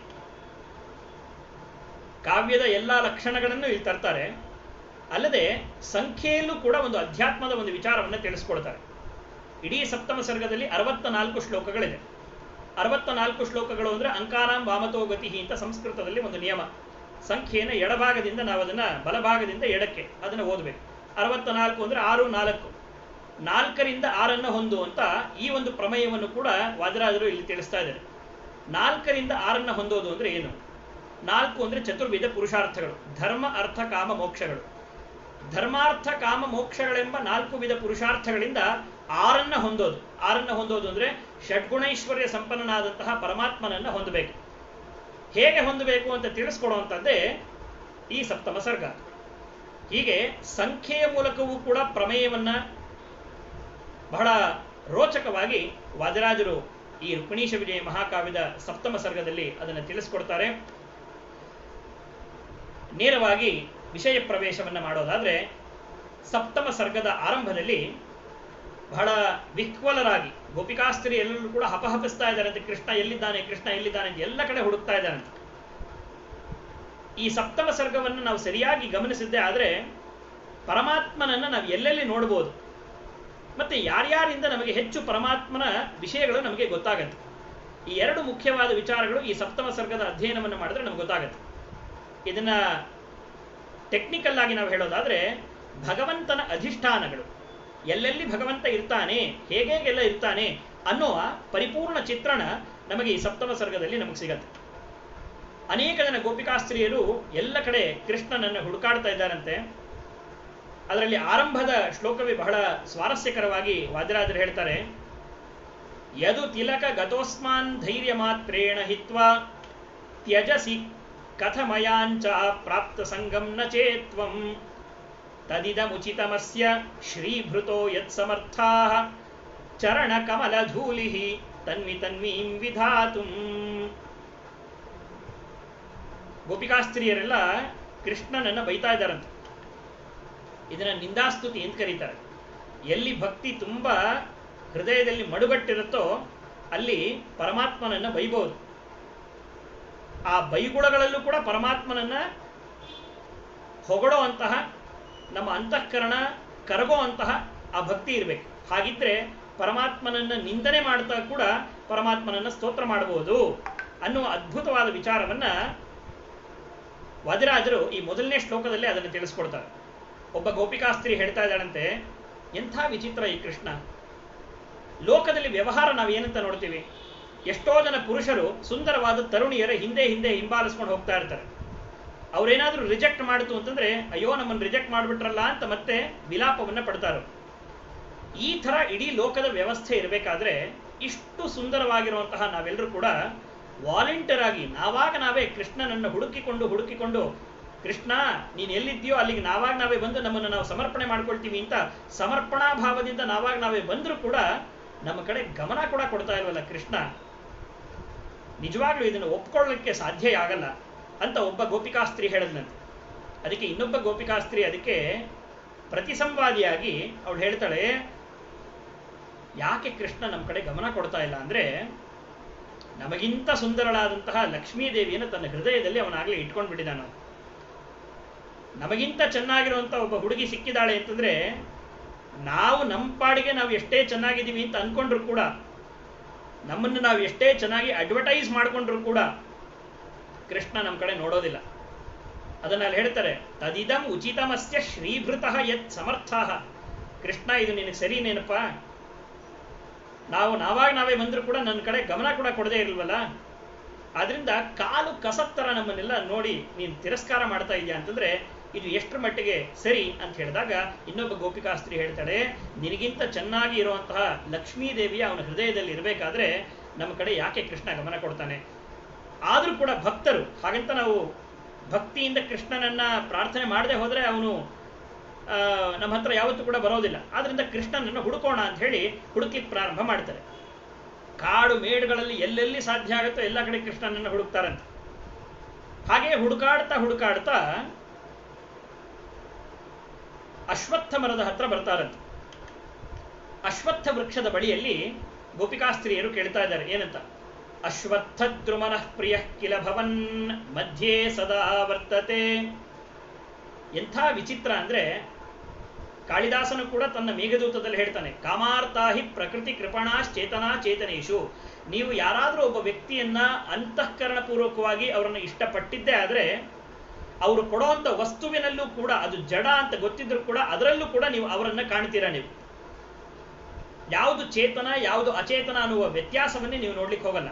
ಯಾಕೆಂದ್ರೆ ನಿಮ್ಮಲ್ಲಿ ಕಾಣುವಂತಹ ಪ್ರೀತಿ ಇದು ಜಡ ಇದು ಜೀವ ಅಂತ ಯಾವತ್ತೂ ಕೂಡ ವ್ಯತ್ಯಾಸವನ್ನು ನೋಡ್ಲಿಕ್ಕೆ ಸಾಧ್ಯ ಇಲ್ಲ ಅಂತ ಕಾಳಿದಾಸ ಏನು ಮೇಘದೂತದಲ್ಲಿ ಹೇಳ್ತಾನೋ ಅದಕ್ಕಿಂತ ಒಂದು ಹೆಜ್ಜೆ ಮುಂದೆ ಹೋಗಿ ವೈಭವದಿಂದ ವಾದಿರಾಜರು ಹೇಳ್ತಾರೆ, ಏನು ವಿಚಿತ್ರ, ಈ ಗೋಪಿಕಾಸ್ತ್ರೀಯರು ಹೋಗಿ ಅಶ್ವತ್ಥ ಮರದ ಹತ್ರ ಕೇಳ್ತಾ ಇದ್ದಾರಂತೆ, ಅಶ್ವತ್ಥ ದ್ರುಮ ನಹ ಪ್ರಿಯ ಕಿಲ ಭವನ್ ಮಧ್ಯೆ ಸದಾ ವರ್ತತೆ. ಹುಚ್ಚರಾಗೋಗಿದ್ದಾನಂತೆ ಕೃಷ್ಣನನ್ನ ಕಾಣದೆ. ಹೋಗಿ ಕೇಳ್ತಾ ಇದ್ದಾರಂತೆ, ಅಯ್ಯೋ ಅಶ್ವತ್ಥ ಮರವೇ, ನನ್ನ ಕೃಷ್ಣನನ್ನು ನೀವೆಲ್ಲಾದ್ರೂ ನೋಡಿದ್ರ? ಆ ಕೃಷ್ಣ ನಿಮ್ಗೆಲ್ಲಾದ್ರೂ ಕಂಡು ಬಂದ್ರೆ ದಯವಿಟ್ಟು ನಮ್ಮ ಈ ಅವಸ್ಥೆಯನ್ನು ದಯವಿಟ್ಟು ಹೇಳಿಬಿಡಿ. ಹೇಳಲಿಲ್ಲ ಅಂತಂದ್ರೆ ಕನಿಷ್ಠ ಪಕ್ಷ ನೀವೆಲ್ಲರೂ ಕೂಡ ನನಗೊಂದು ಫೇವರ್ ಆದ್ರೂ ಮಾಡಬೇಕು ಅಂತ ಗೋಪಿಕಾಸ್ತ್ರೀಯರು ಅಶ್ವತ್ಥ ಮರದ ಹತ್ರ ಹೋಗಿ ಬೇಡ್ಕೊಳ್ತಾ ಇದ್ದಾರಂತೆ. ಏನಂತ ಕೇಳ್ಕೊಳ್ತಾ ಇದ್ದಾರೆ? ಅವ್ರು ಹೇಳ್ತಾ ಇದ್ದಾರೆ, ಕನಿಷ್ಠ ಪಕ್ಷ ನಿನ್ನಲ್ಲಿರುವಂತಹ ಅಗ್ನಿಯನ್ನಾದ್ರೂ ನಮಗೆ ಕೊಟ್ಬಿಡು. ನಿನ್ನಲ್ಲಿರುವ ಅಗ್ನಿಯನ್ನು ನಮಗೆ ಕೊಡು ಅಂತಂದ್ರೇನು, ನಾವು ಅಗ್ನಿ ಪ್ರವೇಶವನ್ನ ಮಾಡಿ ಸತ್ತೋಗ್ತೀವಿ. ಇಲ್ಲಿ 3 ಡಿಮ್ಯಾಂಡ್ಗಳನ್ನ ಮಾಡ್ತಾ ಇದ್ದಾರೆ ಅಶ್ವತ್ಥ ವೃಕ್ಷದ ಬಳಿಯಲ್ಲಿ ಎಲ್ಲ ಗೋಪಿಕಾಸ್ತ್ರೀಯರು ಕೂಡ. ಕನಿಷ್ಠ ಪಕ್ಷ ನಿನ್ನ ಒಳಗಡೆ ಇರುವಂತಹ ಅಗ್ನಿಯನ್ನ ನಮಗೆ ಕೊಡು, ಅಥವಾ ನಾವು ನಿನ್ನ ಒಳಗಡೆ ಇರುವಂತಹ ಅಗ್ನಿಗೆ ನಮ್ಮನ್ನು ನಾವೇ ಸಮರ್ಪಣೆ ಮಾಡ್ಕೊಳ್ತೀವಿ, ಅಗ್ನಿ ಪ್ರವೇಶವನ್ನ ಮಾಡಿ ನಾವು ಪ್ರಾಣವನ್ನ ಬಿಡ್ತೀವಿ. ಇದು ಮೊದಲನೇದು. ಅಥವಾ ನಿನ್ನ ಅವಸ್ಥೆಯನ್ನು ನನಗೆ ಕೊಟ್ಬಿಡು. ನಿನ್ನ ಅವಸ್ಥೆ ಅಂತಂದ್ರೇನು? ಹೆಸರೇ ಅಶ್ವತ್ಥ ಅಂತ. ಶ್ವನ ತಿಷ್ಠತಿ ಇತಿ ಅಶ್ವತ್ಥ. ನಾಳೆ ದಿವಸ ಇರುತ್ತೆ ಅಂತ ಗ್ಯಾರಂಟಿ ಇಲ್ಲ. ಅದಕ್ಕೋಸ್ಕರ ಅದನ್ನು ಅಶ್ವತ್ಥ ಅಂತ ಕರೀತಾರೆ. ಅಶ್ವತ್ಥ ವೃಕ್ಷಕ್ಕೆ ಅನೇಕ ತರಹದ ವ್ಯಾಖ್ಯೆಗಳೆಲ್ಲ ಇದೆ. ಅದಕ್ಕೆ ಅಶ್ವತ್ಥ ಅಂತ ಹೆಸರು ಯಾಕೆ ಅಂತಂದ್ರೆ, ಅಶ್ವ ಆಕಾರದಲ್ಲಿ ಅಗ್ನಿದೇವ ಅದರ ಮಧ್ಯದಲ್ಲಿ ವಾಸ ಮಾಡ್ತಾ ಇರ್ತಾನಂತೆ. ಅದಕ್ಕೋಸ್ಕರ ಅದಕ್ಕೆ ಅಶ್ವತ್ಥ ಅಂತ ಹೆಸರು. ಕನಿಷ್ಠ ಪಕ್ಷ ನಿನ್ನ ಹೆಸರನ್ನಾದರೂ ನನಗೆ ಕೊಟ್ಬಿಡು, ಇಲ್ಲ ನಿನ್ನ ಅವಸ್ಥೆಯನ್ನಾದರೂ ನನಗೆ ಕೊಡು, ಇಲ್ಲ ನಿನ್ನ ಒಳಗಡೆ ಇರುವಂತಹ ಅಗ್ನಿಯನ್ನಾದರೂ ನಮಗೆ ಕೊಡು. ಅಂದ್ರೆ ಕೃಷ್ಣನನ್ನ ಕಾಣದೇ ಇರುವಂತಹ ಈ ಕಣ್ಣುಗಳು, ಈ ಜೀವ ಇರೋದಾದ್ರೂ ಯಾಕೆ? ಪ್ರಾಣವನ್ನ ಬಿಟ್ಬಿಡ್ತೀವಿ. ಹೀಗೆ ಅಗ್ನಿ ಪ್ರವೇಶವನ್ನ ಮಾಡ್ತೀವಿ. ಅಗ್ನಿ ಪ್ರವೇಶವನ್ನ ಮಾಡಿ ನಾವು ಈ ದೇಹವನ್ನು ತ್ಯಾಗ ಮಾಡಿ ಕೃಷ್ಣನ ಹತ್ರನೇ ನಾವು ಹೋಗ್ತೀವಿ. ಯಾಕಂದ್ರೆ ಸತ್ತವ್ರನ್ನ ನಾವು ಸಾಮಾನ್ಯವಾಗಿ ಏನಂತ ವ್ಯವಹಾರ ಮಾಡ್ತೀವಿ? ವ್ಯವಹಾರದಲ್ಲಿ ನಾವು ಹೇಳ್ತೀವಿ ಅವರು ದೇವರ ಪಾದವನ್ನು ಸೇರ್ಕೊಂಡ್ರು ಅಂತ. ನಿನ್ನಲ್ಲಿರುವ ಅಗ್ನಿಯಲ್ಲಿ ನಾವು ಪ್ರವೇಶವನ್ನ ಮಾಡಿದ್ರೆ ನೇರವಾಗಿ ನಾವು ಆ ನಿಟ್ಟಿನಲ್ಲಾದ್ರೂ ಕೂಡ ಕೃಷ್ಣನ ಹತ್ರ ಆದ್ರೂ ನಾವು ಹೋಗ್ತೀವಿ. ಆದ್ರಿಂದ ನಿನ್ನ ಒಳಗಡೆ ಇರುವಂತ ಅಗ್ನಿ ಪ್ರವೇಶವನ್ನ ಮಾಡೋದಕ್ಕೆ ಒಂದು ಅವಕಾಶವನ್ನ ಕೊಡು, ಅಥವಾ ನಿನ್ನ ಅವಸ್ಥೆಯನ್ನು ಕೊಟ್ಬಿಡು. ನಿನ್ನ ಅವಸ್ಥೆಯನ್ನು ಕೊಡು ಅಂತಂದ್ರೆ, ಒಂದು ಮರ ಯಾವಾಗಲೂ ನಿಶ್ಚಲವಾಗಿರುತ್ತೆ. ಅಂದ್ರೆ ಯಾವುದು ಸುಖ, ಯಾವುದು ದುಃಖ, ಯಾವುದು ವಿರಹ, ಯಾವುದು ಸುಖಕ್ಕೆ ಕಾರಣವಾಗುವಂತಹದ್ದು, ಇದು ಯಾವುದು ಕೂಡ ನಮ್ಗೆ ಅರ್ಥ ಆಗಲ್ಲ. ಹಾಗೆ ನಾವು ಇದ್ಬಿಡ್ತೀವಿ. ಹಾಗಾಗಿ ಮರಗಳಿಗೆ ದೇವರ ಯೋಗ ಅದರ ಅನುಭವಕ್ಕೆ ಬರಲ್ಲ. ಈ ರೀತಿಯಲ್ಲಿ ದಯವಿಟ್ಟು ಈ ಮೂರಲ್ಲಿ ಯಾವುದಾದ್ರೂ ಒಂದು ಅವಸ್ಥೆಯನ್ನು ನೀನು ನಮಗೆ ಕರುಣಿಸ್ಬೇಕು ಅಂತ ಕಾಡಿ ಬೇಡ್ತಾರೆ ಅಶ್ವತ್ಥ ವೃಕ್ಷವನ್ನು. ಇಲ್ಲಿ ಬಹಳ ಸೂಕ್ಷ್ಮವಾದ ವಿಚಾರವನ್ನು ನಾವು ಗಮನಿಸಬೇಕು. ಗೋಪಿಕಾಸ್ತ್ರೀಯರು ಅಶ್ವತ್ಥ ವೃಕ್ಷದ ಬಳಿಯಲ್ಲೇ ಹೋಗಿ ಯಾಕೆ ಇದನ್ನ ಕೃಷ್ಣನನ್ನ ಎಲ್ಲಾದ್ರೂ ಕಂಡ್ರ ಅಥವಾ ಕೃಷ್ಣನ ಬಳಿಯಲ್ಲಿ ನಮ್ಮನ್ನ ಕರ್ಕೊಂಡು ಹೋಗುವಂತ ಪ್ರಾರ್ಥನೆ ಮಾಡಿದ್ಯಾಕೆ ಅಂತಂದ್ರೆ, ಸಾಮಾನ್ಯವಾಗಿ ಧರ್ಮಶಾಸ್ತ್ರದಲ್ಲಿ ನಾವೆಲ್ಲರೂ ಕೂಡ ಒಂದು ಪ್ರಸಿದ್ಧವಾದ ಶ್ಲೋಕವನ್ನು ಕೇಳಿರ್ತೀವಿ. ಮೂಲತೋ ಬ್ರಹ್ಮರೂಪಾಯ ಮಧ್ಯತೋ ವಿಷ್ಣು ರೂಪಿಣೆ ಅಗ್ರತ ಶಿವರೂಪಾಯ ವೃಕ್ಷರಾಜಾಯತೆ ನಮಃ. ಅಶ್ವತ್ಥ ವೃಕ್ಷ ಅಂದ್ರೆ ಬೇರೆ ಇನ್ಯಾವುದೂ ಅಲ್ಲ, ಇಡೀ ವೃಕ್ಷಗಳಿಗೆ ರಾಜ. ಆ ವೃಕ್ಷಗಳ ರಾಜನಾದಂತಹ ಅಶ್ವತ್ಥನಲ್ಲಿ, ಅಶ್ವತ್ಥ ವೃಕ್ಷದ ಅಡಿಯಲ್ಲಿ ಬ್ರಹ್ಮದೇವರು ವಾಸ ಮಾಡ್ತಾ ಇರ್ತಾರೆ ಯಾವಾಗ. ಇನ್ನು ಮಧ್ಯಭಾಗದಲ್ಲಿ ಸಾಕ್ಷಾತ್ ವಿಷ್ಣು ಪರಮಾತ್ಮ ಕೃಷ್ಣ ಅಲ್ಲಿ ವಾಸ ಮಾಡ್ತಾ ಇರ್ತಾನೆ. ಇನ್ನ ಮೂಲದಲ್ಲಿ ರುದ್ರದೇವರು ವಾಸ ಮಾಡ್ತಾ ಇರ್ತಾರೆ. ಹಾಗಾಗಿ ಮಧ್ಯದಲ್ಲಿರುವಂತಹ ಆ ಕೃಷ್ಣನನ್ನು ನಮಗೆ ಕೊಡು ಅಂತ ಇಲ್ಲಿ ಎಲ್ಲ ಗೋಪಿಕಾಸ್ತ್ರೀಯರು ಅಲ್ಲಿ ಕೇಳ್ತಾ ಇರೋದಲ್ಲಿ. ಸಾಮಾನ್ಯವಾಗಿ ನಾವು ದೇವರನ್ನ ಅಪ್ರೋಚ್ ಮಾಡ್ಬೇಕಾದ್ರೆ ಅದಕ್ಕೊಂದು ಪ್ರೋಟೋಕಾಲ್ ಇದೆ, ಅದಕ್ಕೊಂದು ವ್ಯವಸ್ಥೆ ಇದೆ. ಏನದು ವ್ಯವಸ್ಥೆ ಅಂದ್ರೆ, ನಾವು ದೇವಸ್ಥಾನಕ್ಕೆ ಹೋದ್ರೆ ನೇರವಾಗಿ ಗರ್ಭಗುಡಿ ಒಳಗಡೆ ಹೋಗ್ಲಿಕ್ಕಾಗಲ್ಲ. ಮತ್ತೇನು ಮಾಡಬೇಕು? ನಮ್ಮ ಹಾಗೂ ದೇವರ ಮಧ್ಯದಲ್ಲಿ ಒಬ್ಬ ಮೀಡಿಯೇಟರ್ ಅಂತ ಇರ್ತಾರೆ. ಯಾರು ಅಂದ್ರೆ ಅರ್ಚಕರು ಅಂತ ಇರ್ತಾರೆ. ಅರ್ಚಕರನ್ನ ಅಪ್ರೋಚ್ ಮಾಡಿ ಅರ್ಚಕರು ನಮ್ಮ ಎಲ್ಲ ದುಃಖಗಳನ್ನ ಅಥವಾ ನಮ್ಮ ಸಂಕಲ್ಪಗಳೇನಿರುತ್ತೋ ಅದನ್ನೆಲ್ಲ ಅದನ್ನು ನೆರವೇರಿಸಿಕೊಂಡು ನಮ್ಮ ಎಲ್ಲ ಅಹವಾಲುಗಳನ್ನ, ರಿಕ್ವಿಸಿಷನ್ಸ್ನ, ನಮ್ಮ ಎಲ್ಲ ರಿಕ್ವೆಸ್ಟ್ಗಳನ್ನ ಏನು ಮಾಡ್ತಾರೆ, ಪರಮಾತ್ಮನ ಪಾದದ ಹತ್ರ ಹಾಕ್ತಾನೆ. ಹಾಗೆ ಇಲ್ಲೂ ಅಷ್ಟೇ, ನಿನ್ನ ಮಧ್ಯಭಾಗದಲ್ಲಿರುವಂಥ ಪರಮಾತ್ಮನನ್ನು ನಾವು ಅಪ್ರೋಚ್ ಮಾಡಬೇಕಾದ್ರೆ ಹೇಗೆ ಅಪ್ರೋಚ್ ಮಾಡಬೇಕು? ರುದ್ರದೇವರ ಮೂಲಕ ಅಲ್ಲಿ ಅಪ್ರೋಚ್ ಮಾಡಬೇಕು. ರುದ್ರದೇವರನ್ನೇ ಯಾಕೆ ಅಂತಂದ್ರೆ, ರುದ್ರದೇವರು ಎಲ್ಲ ವೃಕ್ಷಗಳ ಅಭಿಮಾನಿ ದೇವರವರು. ಭಾಗವತದಲ್ಲೂ ಕೂಡ ನಾವು ನೋಡ್ತೀವಿ, ವ್ಯಾಸರು ತಮ್ಮ ಮಗನನ್ನು ಹುಡುಕಿಕೊಂಡು, ಶುಕಾಚಾರ್ಯರನ್ನು ಹುಡುಕಿಕೊಂಡು ಹೊರಟಾಗ ಪುತ್ರೇತಿ ತನ್ಮಯತಯ ತರವೋಪಿ ನೇದುಹು ಅಂತ, ಎಲ್ಲಿ ನನ್ನ ಮಗ ಎಲ್ಲಿ ನನ್ನ ಮಗ ಅಂತ ಹುಡ್ಕೊಂಡು ಹೊರಟಾಗ ಎಲ್ಲ ಮರಗಳು ಕೂಡ ಅಲಗಾಡುತ್ತಂತೆ. ಅಂದ್ರೆ ರುದ್ರದೇವರ ಅಂಶ ವಿಶೇಷವಾಗಿ ಎಲ್ಲ ಮರಗಳಲ್ಲೂ ಕೂಡ ಇದೆ, ಅಶ್ವತ್ಥ ವೃಕ್ಷದಲ್ಲಿ ವಿಶೇಷವಾಗಿ ಇದೆ. ಹಾಗಾಗಿ ಕೃಷ್ಣನನ್ನ ನಮಗೆ ಕರುಣಿಸುವಂತ ಯಾರ ಮೂಲಕ ಅಲ್ಲಿ ಅಶ್ವತ್ಥ ವೃಕ್ಷದ ಹತ್ರ ಎಲ್ಲ ಗೋಪಿಕಾಸ್ತ್ರೀಯರಲ್ಲಿ ರಿಕ್ವೆಸ್ಟ್ ಮಾಡ್ತಾ ಇದ್ದಾರೆ ಅಂದ್ರೆ ರುದ್ರದೇವರ ಮೂಲಕ. ಅಲ್ಲಿ ರುದ್ರದೇವರ ಮೂಲಕ ಹೇಗೆ ಮಾಡ್ತಾ ಇದ್ದಾರೆ, ಯಾಕೆ ಮಾಡ್ತಾ ಇದ್ದಾರೆ ಅಂದ್ರೆ, ರುದ್ರದೇವರು ಯಾರ್ರೀ? ವೈಷ್ಣವಾನಾಂ ಯಥಾ ಶಂಭು ಅಂತ. ಅಂದ್ರೆ ವಿಷ್ಣು ಭಕ್ತರಲ್ಲೇ ಅತ್ಯಂತ ಶ್ರೇಷ್ಠರಾದವರು, ಪರಮ ವೈಷ್ಣವರು ಯಾರು ಅಂದ್ರೆ ಅದು ರುದ್ರದೇವರು. ಹಾಗಾಗಿ ರುದ್ರದೇವರ ಮೂಲಕ ಇಲ್ಲಿ ಅಶ್ವತ್ಥ ವೃಕ್ಷಕ್ಕೆ ಎಲ್ಲರೂ ಕೂಡ ಪ್ರಾರ್ಥನೆ ಮಾಡ್ತಾ ಇದ್ದಾರೆ, ನಿಮ್ಮ ಒಳಗಡೆ ಇರುವಂತಹ ಅಗ್ನಿಯನ್ನ ನಾವು ಪ್ರವೇಶ ಮಾಡೋದಕ್ಕೊಂದು ಅವಕಾಶವನ್ನು ಮಾಡಿಕೊಡಿ, ಅಥವಾ ನಿಮ್ಮ ಮಧ್ಯಭಾಗದಲ್ಲಿರುವಂತಹ ಕೃಷ್ಣನನ್ನು ಹೊಂದುವಂಥ ಒಂದು ಅವಕಾಶವನ್ನು ಮಾಡಿಕೊಡಿ ಅಂತ ಇಷ್ಟೆಲ್ಲ ಕೇಳಿದಾಗ ಅದನ್ನು ಹಾಗೆ ಮುಂದುವರಿಸ್ತಾರೆ. ಅಶ್ವತ್ಥ ವೃಕ್ಷದ ಬಳಿಯಲ್ಲಿ ಗೋಪಿಕಾಸ್ತ್ರೀಯರು ಪ್ರಾರ್ಥನೆ ಮಾಡುವಂತಹ ಆ ಅದ್ಭುತವಾದ ಪ್ರಸಂಗ 5-6 ಶ್ಲೋಕಗಳಲ್ಲಿ ರಾಜರು ಬಹಳ ರೋಚಕವಾಗಿ ಅದನ್ನು ಹೇಳ್ತಾರೆ. ಇದೊಂಥರ ಏನಂತ ಕರೀತಾರೆ, ಈ ಸಾಲಿಲಾಕಿ ಅಂತ ಹೇಳ್ಬೋದು ಆಂಗ್ಲ ಭಾಷೆಯಲ್ಲಿ. ಅಂದ್ರೆ ಸ್ವಗತ. ಗೋಪಿಕಾಸ್ತ್ರೀಯರೇ ಅಶ್ವತ್ಥ ವೃಕ್ಷದ ಬಳಿಯಲ್ಲಿ ಮಾತಾಡ್ತಾರೆ, ಅಶ್ವತ್ಥ ವೃಕ್ಷದ ಪರವಾಗಿ ತಾವೇ ಉತ್ತರವನ್ನು ಕೂಡ ಅಲ್ಲಿ ಕಂಡುಕೊಳ್ತಾರೆ. ಹೇಗೆ? ಮೊದಲು ಅಶ್ವತ್ಥ ವೃಕ್ಷದ ಬಳಿಯಲ್ಲಿ ಪ್ರಾರ್ಥನೆ ಮಾಡಿದ್ರು. ಆಮೇಲೆ ನಿನ್ನ ಬಳಿ ಪ್ರಾರ್ಥನೆ ಮಾಡಬೇಕಾದ್ರೆ ಅದಕ್ಕೊಂದು ಪ್ರೊಸೀಜರ್ ಇದೆ. ಇವತ್ತಿಗೂ ಅಷ್ಟೇ ಹೆಣ್ಮಕ್ಳು ಅಶ್ವತ್ಥ ವೃಕ್ಷಕ್ಕೆ ಪ್ರಾರ್ಥನೆಯನ್ನು ಮಾಡಬೇಕಾದ್ರೆ ಶುದ್ಧವಾಗಿ ಮಡಿಯಲ್ಲಿ ಸ್ನಾನವನ್ನು ಮಾಡಿಕೊಂಡು ಅಶ್ವತ್ಥ ವೃಕ್ಷಕ್ಕೆ ಪ್ರದಕ್ಷಿಣೆಯನ್ನು ಮಾಡಬೇಕು. ಆಮೇಲೆ ಅಶ್ವತ್ಥ ವೃಕ್ಷದ ಬುಡದಲ್ಲಿ ನೀರನ್ನು ಹಾಕಿ ಅಶ್ವತ್ಥ ವೃಕ್ಷಕ್ಕೆ ಆಗಲೇ ಹೇಳಿದ ಹಾಗೆ ಮೂಲತೋ ಬ್ರಹ್ಮರೂಪಾಯ ಅನ್ನೋ ಶ್ಲೋಕವನ್ನು ಹೇಳಿಕೊಂಡು ಪ್ರಾರ್ಥನೆಯನ್ನು ಮಾಡಿ ಎಲ್ಲ ದೇವತೆಗಳ ಸಾನ್ನಿಧ್ಯವನ್ನು ಅಶ್ವತ್ಥ ವೃಕ್ಷದಲ್ಲಿ ಕಾಣ್ತಾ ವಿಶೇಷವಾಗಿ ಕೃಷ್ಣನ ಸನ್ನಿಧಾನವನ್ನು ಅಲ್ಲಿ ಅನುಭವಿಸ್ತಾ ಅವನ ಅನುಗ್ರಹವನ್ನು ಪ್ರಾರ್ಥನೆ ಮಾಡೋದು ಇವತ್ತಿಗೂ ಕೂಡ ನಡೆದುಕೊಂಡು ಬಂದಿರುವಂಥ ಒಂದು ಸಂಪ್ರದಾಯ. ಗೋಪಿಕಾಸ್ತ್ರೀಯರು ಹೇಳ್ತಾರೆ, ನಿನ್ನ ಬಳಿಯಲ್ಲಿ ಪ್ರಾರ್ಥನೆ ನಾವೆಲ್ಲ ಮಾಡ್ತಾ ಇದ್ದೀವಿ ಅಂತಂದರೆ ಸುಮ್ಮನೆ ಮಾಡ್ತಾ ಇದ್ದೀವಿ ಅಂತ ಅನ್ಕೊಳ್ಬೇಡ. ನಿನ್ನ ಬಳಿ ಹೇಗೆ ಪ್ರಾರ್ಥನೆ ಮಾಡಬೇಕೋ, ಯಾವ ರೀತಿಯಲ್ಲಿ ಆ ಪ್ರೋಟೋಕಾಲ್ನ ಆ ಪ್ರೊಸೀಜರ್ನ ಫಾಲೋ ಮಾಡಬೇಕೋ ಅದನ್ನೆಲ್ಲ ನಾವು ಮಾಡ್ತಾ ಇದ್ದೀವಿ. ಏನದು ಪ್ರೊಸೀಜರು? ಅಶ್ವತ್ಥ ವೃಕ್ಷಕ್ಕೆ ಪ್ರದಕ್ಷಿಣೆ ಮಾಡಬೇಕಾದ್ರೆ ಮೊದಲು ಸ್ನಾನ ಮಾಡಬೇಕು. ಅಯ್ಯೋ ನಾವೀಗಾಗಲೇ ಸ್ನಾನ ಮಾಡಿಬಿಟ್ಟಿದ್ದೀವಪ್ಪ. ಹೇಗೆ ಸ್ನಾನ ಮಾಡಿದ್ದೀವಿ? ಆ ಕೃಷ್ಣನನ್ನು ಹುಡುಕಿಕೊಂಡು ಇಡೀ ಕಾಡಲ್ಲಿ ಅಲದಾಡ್ತಾ ಅಲದಾಡ್ತಾ ಅಲದಾಡ್ತಾ ಸುಸ್ತಾಗಿ ಹೋಗಿದ್ದೀವಿ. ಹಾಗಾಗಿ ಬೆವರಿನಲ್ಲೇನೆ ಬೆವತು ನಾವೀಗಾಗಲೇ ಬೆವರಿನಲ್ಲೇ ಸ್ನಾನವನ್ನು ಮಾಡಿಬಿಟ್ಟಿದ್ದೀವಿ. ಹಾಗಾಗಿ ಸ್ನಾನ ಮಾಡಿದ ಹಾಗಾಯಿತು. ಇನ್ನು ಮುಂದೆ ಏನು ಮಾಡಬೇಕು? ಸ್ನಾನದಿಂದ ನಮ್ಮ ಬಟ್ಟೆ ಎಲ್ಲ ಪೂರ್ತಿ ಒದ್ದೆ ಆಗಿ ಹೋಗಿದೆ. ಇನ್ನು ಅಶ್ವತ್ಥ ವೃಕ್ಷಕ್ಕೆ ಪ್ರಾರ್ಥನೆ ಮಾಡೋದಕ್ಕಿಂತ ಮುಂಚೆ ಅಶ್ವತ್ಥ ವೃಕ್ಷದ ಬುಡಕ್ಕೆ ನೀರನ್ನು ಹಾಕಬೇಕು. ಕೃಷ್ಣ ಇಲ್ಲದೆ ನಮ್ಮ ಕಣ್ಣೀರು ಉಕ್ಕಿ ಉಕ್ಕಿ ಬರ್ತಾ ಇದೆ. ಆದ್ರಿಂದ ಕಣ್ಣೀರಿನಿಂದ ಈಗಾಗಲೇ ದುಃಖ ಉಮ್ಮಳಿಸಿ ಬರ್ತಾ ಇದೆ. ಅದಕ್ಕೋಸ್ಕರ ಆ ಕಣ್ಣೀರು ಹರಿದು ನಿನ್ನ ಬುಡ ಮಾತ್ರ ಅಲ್ಲ, ಇಡೀ ಪೂರ್ತಿ ಅಶ್ವತ್ಥ ವೃಕ್ಷದ ಕಟ್ಟೆಯನ್ನೇ ತೊಯಿಸೋ ಅಷ್ಟು ನಾವು ಹತ್ತು ಬಿಟ್ಟಿದ್ದೀವಿ. ಆದ್ರಿಂದ ನೀರನ್ನು ಕೂಡ ಸಿಂಪಡಿಸಿದ ಹಾಗೆ ಆಯಿತು. ಅದರಿಂದ ಅಶ್ವತ್ಥ ವೃಕ್ಷಕ್ಕೆ ಯಾವ್ಯಾವ ರೀತಿಯಲ್ಲಿ ಸೇವೆ ಮಾಡಬೇಕೋ ಆ ಎಲ್ಲ ಸೇವೆಯನ್ನು ನಾವು ಈಗಾಗಲೇ ಮಾಡಿಬಿಟ್ಟಿದ್ದೀವಿ. ಅದಕ್ಕೋಸ್ಕರ ಈಗಲಾದರೂ ಒಂಚೂರು ಕರುಣೆಯನ್ನು ತೋರಿಸಿ ನಮ್ಮ ಕೃಷ್ಣನನ್ನು ದಯವಿಟ್ಟು ತೋರ್ಸಪ್ಪ ಅಂತ ಅಲ್ಲಿ ಪ್ರಾರ್ಥನೆ ಮಾಡ್ತಾಳೆ. ಯಾವಾಗ ಅಶ್ವತ್ಥ ವೃಕ್ಷದಿಂದ ಯಾವ ಉತ್ತರವೂ ಕೂಡ ಬರಲಿಲ್ವೋ ಸಿಟ್ಟು ಬಂದ್ಬಿಡ್ತಂತೆ. ಇನ್ನೂ ರೋಚಕವಾಗಿ ಅನೇಕ ಶ್ಲೋಕಗಳಲ್ಲಿ ವರ್ಣನೆಯನ್ನು ಮಾಡ್ತಾರೆ. ಗೋಪಿಕಾಸ್ತ್ರೀಗೆ ಸಿಟ್ಟು ಬಂತು. ಏನು ಪ್ರಾರ್ಥನೆ ಮಾಡಿದ್ರು ಕೂಡ ಈ ಅಶ್ವತ್ಥ ವೃಕ್ಷ ನಮಗೆ ಉತ್ತರ ಕೊಡ್ತಾ ಇಲ್ಲ. ಉತ್ತರ ಕೊಡದೇ ಇರೋದನ್ನು ನೋಡಿ ತಕ್ಷಣ ಗೋಪಿಕಾಸ್ತ್ರೀ ಏನು ಮಾಡ್ತಾಳೆ? ಶಾಪವನ್ನು ಕೊಡ್ತಾಳಂತೆ. ಆ ಶಾಪವೂ ಕೂಡ ಎಷ್ಟು ರೋಚಕವಾಗಿ ವಾದಿರಾಜರ ಅಲ್ಲಿ ವರ್ಣಿಸ್ತಾರೆ ಅಂದರೆ, ಪ್ರೇಷ್ಠಂ ಸ್ವಾಂತರ ಸಂಸ್ಥಿತಂ ನದಿಶತೀತ್ಯರ್ಥ ಸಮಸ್ತಾತ್ ಭೃಶಂ ಕೋಪಾಚ್ಛಾಪಂ ಅಯೋಜಯನ್ ಇವ ಸತಾಂ ಸ್ಯಾತ್ವತ್ ಫಲಂ ನಿಷ್ಫಲಂ. ಅಶ್ವತ್ಥ ವೃಕ್ಷಕ್ಕೆ ಏನು ಪ್ರಾರ್ಥನೆ ಮಾಡಿದ್ರು ಕೂಡ ಅಶ್ವತ್ಥ ವೃಕ್ಷ ಏನು ಕೂಡ ಉತ್ತರ ಕೊಡಲಿಲ್ವಂತೆ. ತಕ್ಷಣ ದುಃಖದಿಂದ ಶಾಪವನ್ನು ಕೊಟ್ಲಂತೆ. ಏನಂತ? ಎಲೆ ಗೊಡ್ಡು ಮರವೇ ಅಶ್ವತ್ಥ ವೃಕ್ಷ, ನಿನ್ನಲ್ಲಿ ಬಿಡುವಂಥ ಈ ಫಲಗಳು ಸಜ್ಜನರು ಅದನ್ನು ಅದನ್ನು ಸ್ವೀಕಾರ ಮಾಡದೇ ಇರೋ ಹಾಗಾಗಲಿ, ಅಂದರೆ ಅದು ಅಭೋಜ್ಯವಾಗಿ ಹೋಗಲಿ. ಇನ್ನು ಕಾಗೆಗಳು ಮಾತ್ರ ನಿನ್ನ ಹಣ್ಣುಗಳನ್ನು ತಿನ್ನೋ ಹಾಗಾಗಲಿ.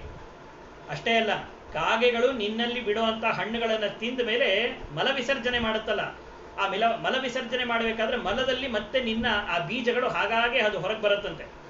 ಅದೇ ನಿನ್ನಗೆ ಮತ್ತೆ ಗೊಬ್ಬರವಾಗಿ ಇರಲಿ. ಹೀಗೆ ಸಜ್ಜನರಿಗೆ ಅಭೋಜ್ಯವಾಗಲಿ, ಕಾಗೆಗಳಿಗೆ ಭೋಜ್ಯವಾಗಲಿ, ಕಾಗೆಗಳ ಮಲದಲ್ಲಿ ನಿನ್ನ ಈ ಬೀಜಗಳು ಹೊರಬರಲಿ, ಅದೇ ನಿನ್ನ ಮರಕ್ಕೆ ಮತ್ತೆ ಗೊಬ್ಬರವಾಗಲಿ, ಅದರಿಂದ ಮತ್ತೆ ನೀನು ಬೆಳಿ. ಇಂಥ ಶಾಪವನ್ನ ಗೋಪಿಕಾಸ್ತ್ರೀಯರು ಅಶ್ವತ್ಥ ವೃಕ್ಷಕ್ಕೆ ಅಲ್ಲಿ ಕೊಡ್ತಾರಂತೆ.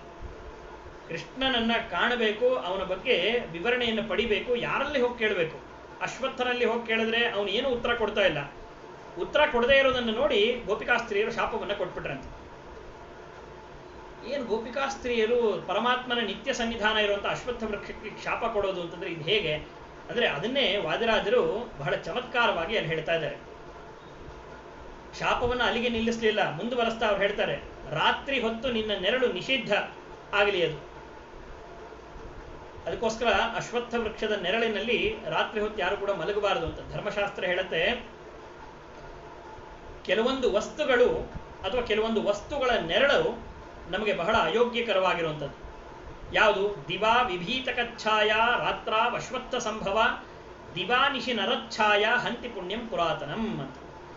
ಹಗಲಿನಲ್ಲಿ ಗೂಬೆಯ ನೆರಳು ನಮ್ಮ ಮೇಲೆ ಬೀಳಬಾರದಂತೆ. ಹಾಗೆ ರಾತ್ರಿ ಹೊತ್ತು ಅಶ್ವತ್ಥ ವೃಕ್ಷದ ಕೆಳಗಡೆ ನಾವು ಯಾವತ್ತೂ ಕೂಡ ಹೋಗಬಾರದು. ಮತ್ತೆ ಮನುಷ್ಯರ ಪರಸ್ಪರ ನೆರಳು ಒಬ್ಬರ ಮೇಲೆ ಒಬ್ಬರು ಯಾವತ್ತೂ ಕೂಡ ಅದು ಬೀಳಬಾರದು. ಹಾಗೆ ಬಿದ್ದಿದ್ದೇ ಆದರೆ ನಾವು ಏನು ಪುಣ್ಯವನ್ನು ಸಂಗ್ರಹ ಮಾಡಿರ್ತೀವೋ ಅದಷ್ಟು ಪುಣ್ಯಗಳು ಕೂಡ ನಾಶ ಆಗಿ ಹೋಗ್ಬಿಡತ್ತಂತೆ. ಹೀಗೆ ಅಶ್ವತ್ಥ ವೃಕ್ಷದ ನೆರಳು ಅದು ರಾತ್ರಿಯಲ್ಲಿ ಮಾತ್ರ ನಿಷಿದ್ಧವಾಗಿರುವಂಥದ್ದು. ಹಾಗಾಗಿ ಈ ಶಾಪವನ್ನ ಧರ್ಮಶಾಸ್ತ್ರಕ್ಕೆ ಅನುಗುಣವಾಗಿ ಗೋಪಿಕಾಸ್ತ್ರೀಯರು ಇಲ್ಲಿ ನೀಡ್ತಾ ಇರೋದನ್ನ ಕಂಡಾಗ ನಮಗನ್ಸುತ್ತೆ ಗೋಪಿಕಾ ಸ್ತ್ರೀಯರು ಸಾಧಾರಣ ಸ್ತ್ರೀಯರು ಅಲ್ಲ ಅಂತ. ಧರ್ಮಶಾಸ್ತ್ರವನ್ನ ಬಹಳ ಚೆನ್ನಾಗಿ ತಿಳ್ಕೊಂಡಿದ್ರು ಅಂತ ಪದ್ಮಪುರಾಣವೂ ಹೇಳುತ್ತೆ. ಗೋಪಿಕಾ ಸ್ತ್ರೀಯರು ಅಂದ್ರೆ ಯಾರೋ ಸುಮ್ಮನೆ ಹಸು ಮೇಯಿಸ್ಕೊಂಡಿದ್ದಂತಹ ಹೆಣ್ಮಕ್ಳಲ್ಲ, ಅಥವಾ ಬಹಳ ಸುಂದರವಾಗಿ ಕೃಷ್ಣನನ್ನ ದುಂಬಾಲು ಬೀಳ್ತಾ ಇದ್ದಂತಹ ಒಂದು ಸ್ತ್ರೀ ವರ್ಗ ಅಲ್ಲ. ಪದ್ಮಪುರಾಣ ಹೇಳುತ್ತೆ, ಗೋಪ್ಯಸ್ತು ಶ್ರುತಯೋ ಜ್ಞೇಯಾ ಅಧಿಕಾ ಗೋಪಕನ್ಯಕಾ ದೇವಕನ್ಯಾಶ್ಚ ರಾಜೇಂದ್ರನ ಮಾನುಷ್ಯ ಕಥಂಚನ. ಅವರು ಮನುಷ್ಯರ ತರಹ ಇದ್ದಂತಹ ಅತ್ಯಂತ ಸುಂದರ, ಹಾಗೆ ಅಷ್ಟೇ ಧರ್ಮಶಾಸ್ತ್ರದಲ್ಲಿ ವಿಶೇಷವಾದ ಕೃಷಿಯನ್ನು ಮಾಡಿದಂತಹ ಸಾಕ್ಷಾತ್ ದೇವತಾ ಕನ್ಯೆಯರು. ಅದರಿಂದ ಅಂತಹ ಗೋಪಿಕಾ ಸ್ತ್ರೀಯರಿಗೆ ಧರ್ಮಶಾಸ್ತ್ರದ ಪೂರ್ಣ ಪರಿಚಯ ಇತ್ತು. ಹಾಗಾಗಿ ಅಶ್ವತ್ಥ ವೃಕ್ಷದ ಅಡಿಯಲ್ಲಿ ಏನೇನು ಮಾಡಬಾರದು, ಅಶ್ವತ್ಥ ವೃಕ್ಷಕ್ಕೆ ಸಂಬಂಧಪಟ್ಟ ಹಾಗೆ ಏನೇನೆಲ್ಲ ನಾವು ವ್ಯವಹಾರವನ್ನು ಮಾಡಬಾರದು ಅನ್ನುವ ಪೂರ್ಣ ಕಲ್ಪನೆ ಅವ್ರಿಗಿತ್ತು. ಅದಕ್ಕೋಸ್ಕರ ಅದನ್ನು ಶಾಪದ ರೂಪದಲ್ಲಿ ಇಲ್ಲಿ ವಾದಿರಾಜರು ಅದನ್ನ ಚಮತ್ಕಾರದಿಂದ ಅಲ್ಲಿ ವರ್ಣನೆಯನ್ನು ಮಾಡ್ತಾ ಹೀಗೆ ಪ್ರಾರ್ಥನೆಯನ್ನು ಮಾಡಿದಾಗ ಕೊನೆಗೆ ಎಲ್ಲ ಗೋಪಿಕಾ ಸ್ತ್ರೀಯರಿಗೆ ಅನ್ನಿಸ್ತಂತೆ ಈ ಅಶ್ವತ್ಥ ವೃಕ್ಷದಿಂದ ನಮಗೆ ಕೃಷ್ಣ ಸಿಗೋದಿಲ್ಲ ಅಂತ. ಹೀಗೆ ಶಾಪವನ್ನ ಕೊಟ್ಟು ಮರ ಏನು ಉತ್ತರ ಕೊಡುತ್ತೀರಿ? ನಮಗೆ ಬಹಳ ಆಶ್ಚರ್ಯ ಆಗತ್ತೆ, ಎಂಥ ಹುಚ್ಚು ಗೋಪಿಕಾ ಸ್ತ್ರೀಯರಿಗೆ ತಲೆ ಕಟ್ಟಿದ್ಯಾ ಅಂತ. ಹೋಗಿ ಹೋಗಿ ಯಾವುದೋ ಮರವನ್ನ ಕೇಳ್ತಾ ಇದ್ದಾರೆ, ನನ್ನ ಕೃಷ್ಣನ್ ತೋರಿಸು, ನನ್ನ ಕೃಷ್ಣನ್ ತರಿಸು ಅಂತ. ಅದಕ್ಕೆ ದಾಸರು ಹೇಳ್ತಾರೆ, ಅಣು ರೇಣು ತೃಣ ಕಾಷ್ಠ ಪರಿಪೂರ್ಣ ಗೋವಿಂದ ನಿರ್ಮಲಾತ್ಮಕನಾಗಿ ಇರುವುದೇ ಆನಂದ. ಗೋವಿಂದ ನಿನ್ನಾನಂದ. ಅಣು ರೇಣು ತೃಣ ಕಾಷ್ಠ ಪರಿಪೂರ್ಣ ಗೋವಿಂದ. ನಮ್ಮಂತ ಸಾಮಾನ್ಯ ಮನುಷ್ಯರಿಗೆ ಅದ್ಯಾವುದೋ ಒಂದು ಮರ ಅಂತ ಕಾಣಿಸುತ್ತೆ. ಅಣು ರೇಣು ತೃಣ ಕಾಷ್ಠ ಎಲ್ಲದರಲ್ಲೂ ಪರಿಪೂರ್ಣನಾಗಿ ತುಂಬಿದ್ದಾನೆ ಅನ್ನೋ ಎಚ್ಚರ ಗೋಪಿಕಾಸ್ತ್ರೀಯರಿಗೆ ಸದಾಕಾಲ ಇತ್ತು. ಆದರೆ ನಮಗೆ ಅತಿಯಾಗಿ ಜ್ಞಾನ ಇದೆ ಅನ್ನೋ ಒಂದು ಭ್ರಮೆ ಇತ್ತು. ಆ ಭ್ರಮೆಯನ್ನು ಕಡಿಮೆ ಮಾಡಬೇಕಾಗಿತ್ತು. ಅದಕ್ಕೋಸ್ಕರ ಕೃಷ್ಣ ಪರಮಾತ್ಮ ಭೌತಿಕವಾಗಿ ಅವರ ಎದುರುಗಡೆ ಅವನಲ್ಲಿ ಪ್ರತ್ಯಕ್ಷನಾಗಲಿಲ್ಲ. ದೇವರ ಲೀಲೆ ಎಂಥದ್ದು ಅಂದ್ರೆ, ಹೆಚ್ಚು ಪುಣ್ಯವನ್ನು ಸಂಪಾದನೆ ಮಾಡಿದ್ರು ಕೂಡ ಅದು ಹ್ರಾಸ ಅದು ಕಡಿಮೆ ಆಗೋ ಹಾಗೆ ಮಾಡ್ತಾನಂತ. ಉದಾಹರಣೆಗೆ ರಾಮಾಯಣದಲ್ಲಿ ಗೌತಮರು ಅತಿಯಾಗಿ ಪುಣ್ಯವನ್ನು ಸಂಪಾದನೆ ಮಾಡಿಬಿಟ್ಟಿದ್ದು. ಆ ಪುಣ್ಯವನ್ನ ಹ್ರಾಸ ಮಾಡಬೇಕಾಗಿತ್ತು, ಕಡಿಮೆ ಮಾಡಬೇಕಾಗಿತ್ತು. ಅದಕ್ಕೋಸ್ಕರ ಒಂದು ಸಂಗತಿಯನ್ನ ಅಲ್ಲಿ ಸೃಷ್ಟಿಯನ್ನ ಮಾಡ್ತಾರೆ. ಹಾಗೆ ಮಹಾಭಾರತದಲ್ಲೂ ಅಷ್ಟೇ ರಾಜಸೂಯ ಯಾಗದಂತ ಅದ್ಭುತವಾದಂತಹ ಯಾಗವನ್ನು ಬಹಳ ವೈಭವದಿಂದ ಧರ್ಮರಾಜ ಮಾಡಿದ್ದ. ನ ಭೂತೋ ನ ಭವಿಷ್ಯತಿ ಅನ್ನುವ ರೀತಿಯಲ್ಲಿ ರಾಜಸೂಯ ಯಾಗವನ್ನು ಮಾಡಿದ್ದ. ಹಿಂದೆ ಹರಿಶ್ಚಂದ್ರ ಮೊದಲಾದ ರಾಜರೆಲ್ಲರೂ ಮಾಡಿದ್ರು. ಆದರೆ ಅದೆಲ್ಲವನ್ನು ಮೀರಿಸುವಂತಹ ಅದ್ಭುತವಾದಂತಹ ರಾಜಸೂಯ ಯಾಗವನ್ನು ಧರ್ಮರಾಜ ಮಾಡಿದ್ದ.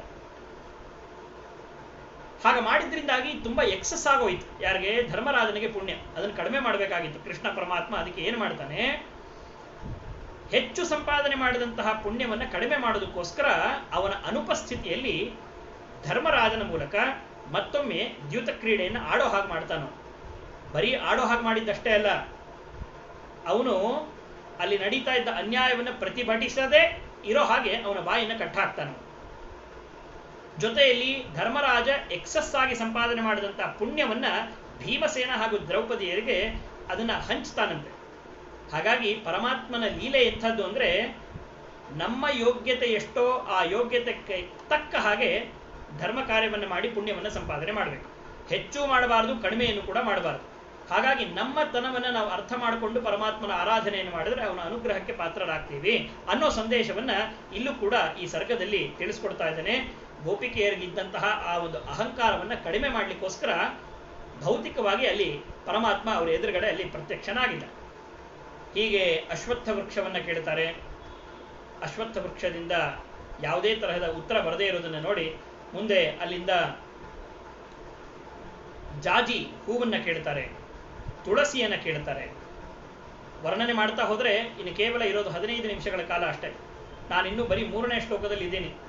ಹಾಗಾಗಿ ಸಂಗ್ರಹ ಮಾಡಿ ಕೆಲವು ಶ್ಲೋಕಗಳನ್ನು ಮಾತ್ರ ನಾವಿಲ್ಲಿ ಹೇಳೋದಾದ್ರೆ, ಅಶ್ವತ್ಥದಿಂದ ಯಾವುದೇ ಪ್ರತಿಫಲ ನಮ್ಗೆ ಸಿಗಲ್ಲ ಅಂತ ಗೊತ್ತಾಯ್ತು.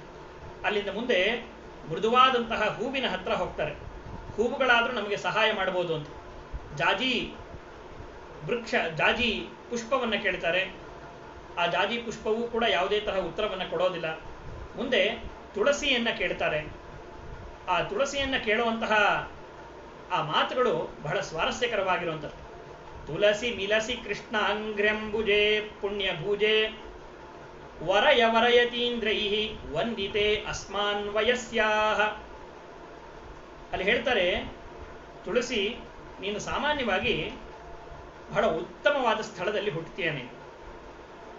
ಆದ್ರಿಂದ ದೇವರ ಸಂಪರ್ಕ ನಿನಗೆ ಸದಾಕಾಲ ಇದ್ದೇ ಇರುತ್ತೆ. ಆದ್ರಿಂದ ನಮ್ಮನ್ನು ಕೂಡ ನಿಮ್ಮ ಸ್ನೇಹಿತೆಯರು, ಗೆಳತಿಯರು ಅಂತ ಭಾವಿಸಿ ನಮ್ಮನ್ನೆಲ್ಲ ಕೃಷ್ಣನ ಹತ್ರ ದಯವಿಟ್ಟು ಕರ್ಕೊಂಡು ಹೋಗಪ್ಪ, ಕರ್ಕೊಂಡು ಹೋಗಮ್ಮ. ಯಾಕೆ ಅಂದರೆ ಕೃಷ್ಣನಿಗೆ ತುಳಸಿಯ ಮೂಲಕ ಯಾರು ಆರಾಧನೆಯನ್ನು ಮಾಡ್ತಾರೋ ಅಂಥವ್ರನ್ನ ಕಂಡ್ರೆ ಬಹಳ ಪ್ರಾಣ ಅವನಿಗೆ. ಹಾಗಾಗಿ ನಾವು ನೇರವಾಗಿ ಕೃಷ್ಣನ ಹತ್ರ ಹೋಗೋಣ ಅಂತಂದ್ರೆ ಅದು ಸಾಧ್ಯ ಇಲ್ಲ. ಪರಮ ಪ್ರೀತ್ಯಾಸ್ಪದಳು ಯಾರು ಅಂದರೆ ಅದು ತುಳಸಿ. ಆದ್ರಿಂದ ತುಳಸಿ ನಿನ್ನ ಮೂಲಕ ಆ ನಮ್ಮ ಪರಮಾತ್ಮನನ್ನ ಹೊಂದುವಂಥ ಒಂದು ಅವಕಾಶವನ್ನು ಕೊಡು ಅಂತ ಬಹಳ ಆರ್ತರಾಗಿ ಎಲ್ಲ ಗೋಪಿಕಾಸ್ತ್ರೀಯರು ಅಲ್ಲಿ ಕೇಳ್ತಾರೆ. ದಾಸರು ಕೂಡ ಅದನ್ನೇ ಹೇಳ್ತಾರೆ, ಒಲ್ಲನೋ ಹರಿ ಕೊಳ್ಳನೋ ತಾಳ ಮೇಳಗಳಿದ್ದು ತುಳಸಿ ಇಲ್ಲದ ಪೂಜೆ ಒಲ್ಲನೋ ಹರಿ ಕೊಳ್ಳನು. ನೀವು ಎಷ್ಟೇ ವೈಭವದಿಂದ ಎಷ್ಟೇ ಕಾಸ್ಟ್ಲಿ ಆಗಿರುವಂತಹ ಆಭರಣಗಳನ್ನ ಹಾಕಿ ಹೂವುಗಳನ್ನು ಹಾಕಿ ಅರ್ಚನೆ ಮಾಡಿ ಏನೇ ಮಾಡಿದ್ರು ಕೂಡ ಒಂದು ಪತ್ರ ತುಳಸಿ ಇಲ್ಲದೆ ನೀವು ಪರಮಾತ್ಮನ ಪೂಜೆಯನ್ನು ಮಾಡಿದ್ದಿ ಅಂತಂದ್ರೆ ಆ ಪೂಜೆ ಅಷ್ಟು ಕೂಡ ವ್ಯರ್ಥ. ಅದರಿಂದ ಇಷ್ಟು ಆಪ್ಯಾಯಮಾನಲಾದಂಥವಳು ತುಳಸಿ. ಅದರಿಂದ ತುಳಸೀದೇವಿ ಆ ಕೃಷ್ಣನನ್ನ ದಯವಿಟ್ಟು ಎಲ್ಲಿದ್ದಾನೆ ಅನ್ನೋದನ್ನು ನಮಗೆ ತಿಳಿಸ್ಕೊಡುವಂತ ತುಳಸಿಯಲ್ಲಿ ಪ್ರಾರ್ಥನೆ ಮಾಡ್ತಾಳೆ. ಹಾಗೆ ಮುಂದುವರಿತಾ ಮಲ್ಲಿಕಾದಿ ಪುಷ್ಪಗಳ ಪ್ರಾರ್ಥನೆಯನ್ನು ಮಾಡ್ತಾಳೆ. ಕೊನೆಗೆ ಅದು ಯಾವುದು ಉತ್ತರ ಕೊಡದೇ ಇರೋದನ್ನು ನೋಡಿ ಮಲ್ಲಿಕಾದಿ ಪುಷ್ಪಗಳಿಗೆ ಶಾಪವನ್ನು ಕೂಡ ಕೊಟ್ಟು ಬಿಡ್ತಾರೆ. ಎಷ್ಟು ವಿಚಿತ್ರ ಅಂದ್ರೆ, ತಮಗೆ ಫೇವರ್ ಮಾಡಲಿಕ್ಕೆ ಯಾವ ವ್ಯಕ್ತಿಗಳಿದ್ದಾರೆ ಅಂತ ಭಾವಿಸಿದ್ರೆ ಅವ್ರ ಹತ್ರ ಎಲ್ಲ ಹೋಗಿ ಕೇಳ್ತಾ ಇದ್ದಾರೆ ಗೋಪಿಕಾಸ್ತ್ರೀಯರು. ಆದರೆ ಯಾರಿಂದಲೂ ಕೂಡ ಪ್ರತಿಕ್ರಿಯೆ ಸಿಗದೆ ಇರೋದನ್ನು ನೋಡಿ ಶಾಪವನ್ನ ಕೊಡ್ತಾ ಇದ್ದಾರೆ. ಶಾಪವನ್ನು ಕೊಡೋದು ಅಂದ್ರೆ ನಿಂದನೆಯನ್ನು ಮಾಡ್ತಾ ಇದ್ದಾರೆ ಅಂತ. ಇದು ಹ್ಯೂಮನ್ ಟೆಂಡೆನ್ಸಿ. ಒಬ್ಬ ಮನುಷ್ಯನ ಸಹಜವಾದಂಥ ಗುಣ ಏನು ಅಂದ್ರೆ, ನಮಗೆ ಯಾರಾದರೂ ಏನಾದರೂ ಉಪಕಾರ ಮಾಡ್ತಾರೆ ಅಂದ್ರೆ ಅವರನ್ನ ಬಹಳ ಕಾಡಿ ಬೇಡಿ ಅವರು ನೀವೇ ಇಂದ್ರ ನೀವೇ ಚಂದ್ರ ಅಂತೆಲ್ಲ ಹೊಗಳ್ತೀವಿ. ಆದರೆ ನಮಗೆ ಆಗಬೇಕಾಗಿರುವಂಥ ಕೆಲಸ ಅವರಿಂದ ಆಗಲಿಲ್ಲ ಅಂತಂದ್ರೆ ನಾವೇನು ಮಾಡ್ತೀವಿ, ಅವರನ್ನ ತಿರಸ್ಕಾರ ಭಾವದಿಂದ ಬ್ಯಾಕ್ ಸ್ಟಾಬಿಂಗ್ ಅಂತ ನಾವೇನು ಕರಿತೀವಲ್ಲ, ಹಿಂದಿನಿಂದ ಅವ್ರಿಗೆ ಚೂರಿ ಹಾಕುವಂಥ ಕೆಲಸಗಳನ್ನ ಮಾಡ್ತೀವಿ. ಇಲ್ಲೂ ಕೂಡ ಆಗೋದು ಅದೇ ಥರನೇ. ಮಲ್ಲಿಕಾದಿ ಪುಷ್ಪಗಳನ್ನ ಅಪ್ರೋಚ್ ಮಾಡ್ತಾರೆ ಗೋಪಿಕಾಸ್ತ್ರೀಯರು. ಅವಾಗ ಅವರಲ್ಲಿ ಹೇಳ್ತಾರಂತೆ, ನೀವು ನನಗೆ ಕೃಷ್ಣನನ್ನು ತೋರಿಸಿದ್ದೆ ಆದರೆ ನಿಮಗೆ ವಿಶೇಷವಾಗಿರುವಂಥ ಒಂದು ಫೇವರ್ ನಾವು ಮಾಡ್ತೀವಿ ಅಂತ. ನೋಡಿ, ಇವತ್ತು ಹೇಳ್ತಾರಲ್ಲ ಬಾರ್ಟರ್ ಸಿಸ್ಟಮ್ ಅಂತ, ಕೊಂಡುಕೊಳ್ಳುವಂತಹ ಒಂದು ಪದ್ಧತಿ. ಅಂತಹ ಒಂದು ಬಾರ್ಟರ್ ಸಿಸ್ಟಮ್ನ ಒಂದು ಕಾನ್ಸೆಪ್ಟನ್ನು ವಾದಿರಾಜರು ಈ ಸಪ್ತಮ ಸರ್ಗದಲ್ಲಿ ಮಲ್ಲಿಕಾದಿಗಳ ವರ್ಣನೆಯನ್ನು ಮಾಡಬೇಕಾದ್ರೆ ಅವುಗಳ ಪ್ರಾರ್ಥನೆಯನ್ನು ಮಾಡ್ತಾರೆ. ಯಾವ ಫಲ ಸಿಗೋದಿಲ್ಲ ಅಂತ ಗೊತ್ತಾಯ್ತೋ ತಕ್ಷಣ ಮಲ್ಲಿಕಾದಿ ಪುಷ್ಪಗಳನ್ನು ನಿಂದನೆ ಮಾಡಲಿಕ್ಕೆ ಪ್ರಾರಂಭ ಮಾಡ್ತಾರೆ. ಯಾಕೆ ನಿಂದನೆಯನ್ನು ಮಾಡ್ತಾರಲ್ಲಿ ಅಂತಂದ್ರೆ, ಒಬ್ಬ ಗೋಪಿಕಾಸ್ತ್ರೀ ಹೇಳ್ತಾಳಂತೆ, ಈ ಮಲ್ಲಿಕಾದಿ ಪುಷ್ಪಗಳೆಲ್ಲ ಉತ್ತರ ಕೊಡಲ್ಲ. ಯಾಕೆ ಉತ್ತರ ಕೊಡಲ್ಲ ಗೊತ್ತಾ? ಅಕಸ್ಮಾತ್ ಅವ್ರೇನಾದ್ರೂ ಕೃಷ್ಣ ಎಲ್ಲಿದ್ದಾನೆ ಅಂತ ಆ ಜಾಗವನ್ನು ಏನಾದ್ರು ತೋರಿಸ್ಬಿಟ್ರೆ ನಾವು ಬಹಳ ಭಾವುಕರಾಗಿ ಕೃಷ್ಣನನ್ನು ಓಡಿ ಹೋಗಿ ಕೃಷ್ಣನನ್ನ ಆಲಿಂಗಿಸ್ಕೊಂಡ್ಬಿಡ್ತೀವಿ. ಆಲಿಂಗಿಸ್ಕೊಂಡಾಗ ಕೃಷ್ಣನ ಕೊರಳಲ್ಲಿ ಯಾವಾಗಲೂ ಅಷ್ಟೇ ಮಲ್ಲಿಕಾದಿ ಹಾರಗಳಿರುತ್ತೆ. ಆ ಹಾರವನ್ನ ನಾವು ನುಜ್ಜುಗುಜ್ಜಾಗಿ ಮಾಡಿಬಿಡ್ತೀವಿ. ಹೀಗೆ ಭಾವುಕತನದಿಂದ ಭಕ್ತಿಯಿಂದ ಕೃಷ್ಣನನ್ನ ಕಾಣಬೇಕು, ಕೃಷ್ಣನನ್ನ ಕೂಡಬೇಕು ಅಂತ ಯಾವಾಗ ನಾವು ಓಡಿ ಹೋಗಿ ಕೃಷ್ಣನನ್ನ ಆಲಿಂಗನ ಮಾಡ್ಕೊಳ್ತೀವೋ ಅವನ ಕೊರಳಲ್ಲಿದ್ದಂತಹ ಈ ಮಲ್ಲಿಕಾದಿ ಪುಷ್ಪಗಳು ಎಲ್ಲಿ ಹಾಳಾಗಿ ಹೋಗ್ಬಿಡುತ್ತೋ ಅನ್ನೋ ಒಂದು ಸ್ವಾರ್ಥದಿಂದ ಬಹುಶಃ ಈ ಮಲ್ಲಿಕಾದಿ ಪುಷ್ಪಗಳು ಕೃಷ್ಣನನ್ನ ತೋರಿಸ್ತಾ ಇಲ್ಲ. ಆದ್ರಿಂದ ಬಿಡು, ಈ ಮಲ್ಲಿಕಾದಿ ಪುಷ್ಪಗಳನ್ನು ಕೂಡ ನಾವು ಕೃಷ್ಣನನ್ನು ಹುಡುಕಿ ಕೊಡುವಂಥ ಸಾಧನಗಳು ಅಂತ ನಾವು ಕನ್ಸಿಡರ್ ಮಾಡೋದು ಬೇಡ ಅಂತ ಹೇಳಿ ಅಲ್ಲಿಂದ ಮುಂದೆ ಕಮಲಗಳಿಂದ ತುಂಬಿರುವಂತಹ ಆ ಸುಂದರವಾದ ಸರೋವರಕ್ಕೆ ಹೋಗ್ತಾರೆ. ಅಲ್ಲಿ ಕೊಳದಲ್ಲಿ ಇರುವಂತಹ ಆ ಕಮಲವನ್ನ ಕೇಳ್ತಾರೆ. ಯಾಕೆಂದ್ರೆ ಕಮಲ ಅಂದ್ರೆ ಬೇರೆ ಇನ್ಯಾರೂ ಅಲ್ಲ, ಸಾಕ್ಷಾತ್ ಲಕ್ಷ್ಮೀದೇವಿ. ಹಾಗಾಗಿ ಕಮಲಗಳ ಕೊಳದಲ್ಲಿ ಪರಮಾತ್ಮ ಸದಾಕಾಲ ಅಲ್ಲಿ ವಾಸವನ್ನ ಮಾಡ್ತಾ ಇರ್ತಾನೆ. ಹಾಗಾಗಿ ಕಮಲ ಪುಷ್ಪವನ್ನ ಕೇಳ್ತಾರಂತೆ ಎಲ್ಲ ಗೋಪಿಕಾಸ್ತ್ರೀಯರು. ಹೇ ಪದ್ಮಿನಿ ಪ್ರಿಯ ಮುದೀರಯ ಪೀವರಾಂಸಂ ನಾರಾಯಣ ಸತು ತವಾಸ್ತಿ ಉದರೇ ನಿಗೂಢ. ಗೋಪಿಕಾಸ್ತ್ರೀಯರು ಕಮಲವನ್ನೇ ಅಪ್ರೋಚ್ ಮಾಡೋದಕ್ಕೆ ಒಂದು ಕಾರಣ ಏನು ಅಂದ್ರೆ, ಕಮಲಗಳಲ್ಲಿ ರಮಾದೇವಿ ಸದಾಕಾಲ ವಾಸ ಮಾಡ್ತಾ ಇರ್ತಾಳೆ. ಆ ರಮೆಯ ಅರಸ ಯಾರು? ಕೃಷ್ಣ. ಆ ದೃಷ್ಟಿಯಿಂದ ಯಾವುದೋ ಕೊಳದಲ್ಲಿ ಪ್ರಾರ್ಥನೆ ಮಾಡದೆ ಕಮಲಗಳಿಂದ ತುಂಬಿರುವಂತಹ ಕೊಳದಲ್ಲಿ ಕಮಲಗಳಲ್ಲಿ ಪ್ರಾರ್ಥನೆ ಮಾಡ್ತಾ ಇದ್ದಾರೆ. ಇಲ್ಲಿ ಕೃಷ್ಣನಿಗೆ ಮತ್ತೊಂದು ಹೆಸರು ನಾರಾಯಣ ಅಂತ. ನಾರಾಯಣ ಅಂದ್ರೇನು? ಆಪೋ ನಾರಾ ಇತಿ ಪ್ರೋಕ್ತ ಅಂದ್ರೆ ನಾರ ಅಂದ್ರೆ ನೀರು ಅಂತ ಅರ್ಥ. ಅಂದ್ರೆ ನೀರಿನಲ್ಲಿ ವಾಸ ಮಾಡ್ತಾ ಇರುವವನವನು ಅಂತ ಅದರ ನಾರಾಯಣ ಅನ್ನೋ ಶಬ್ದದ ಅರ್ಥ. ಅದರಿಂದ ಇಡೀ ಕೊಳವೇ ನಿನ್ನಲ್ಲಿ ಇರಬೇಕಾದ್ರೆ ನೀನು ಆ ಕೃಷ್ಣನನ್ನ ತೋರಿಸದೇ ಇರ್ತೀಯ.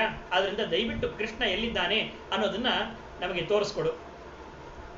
ಆಮೇಲೆ ನೀನು ತೋರಿಸ್ಲಿಲ್ಲ ಅಂತಂದ್ರೆ ನಿನ್ನಲ್ಲಿರುವ ಮಾಧುರ್ಯವನ್ನು ನಾವು ಹಾಳು ಮಾಡಿಬಿಡ್ತೀವಿ ಅಂತ ಹೆದರಿಸ್ತಾರೆ, ಧಮಕಿ ಹಾಕ್ತಾರಂತ ಅಲ್ಲಿ ಗೋಪಿಕಾಸ್ತ್ರೀಯರು. ಹೇಗೆ ಅಂದ್ರೆ ನೀನು ತೋರಿಸೋ ತನಕ ನಾವೆಲ್ಲರೂ ಕೂಡ ಇದೇ ಕೊಳದ ಹತ್ತಿರದಲ್ಲಿ ಕೂತ್ಕೊಂಡು ಗೋಳೋ ಅಂತ ಅಳ್ತೀವಿ, ಕೃಷ್ಣನನ್ನ ಈ ಕಮಲಗಳು ತೋರಿಸ್ತಿಲ್ಲ ಅಂತ. ನಾವು ಅತ್ತಾಗ ನಮ್ಮ ಕಣ್ಣೀರು ತಾಪದಿಂದ ವಿರಹದಿಂದ ಬೆರೆತಂತಹ ಈ ಕಣ್ಣೀರು ನಿನ್ನ ಕೊಳಕ್ಕೆ ಹೋಗಿ ಸೇರುತ್ತೆ. ಆಗ ಕೊಳದ ನೀರು ಬಿಸಿಯಾಗಿ ಹೋಗುತ್ತೆ. ಬರೀ ಬಿಸಿಯಾಗೋದಷ್ಟೇ ಅಲ್ಲ, ನೀರಿನಲ್ಲಿರುವಂಥ ಮಾಧುರ್ಯವೂ ಕೂಡ ಹೋಗುತ್ತೆ.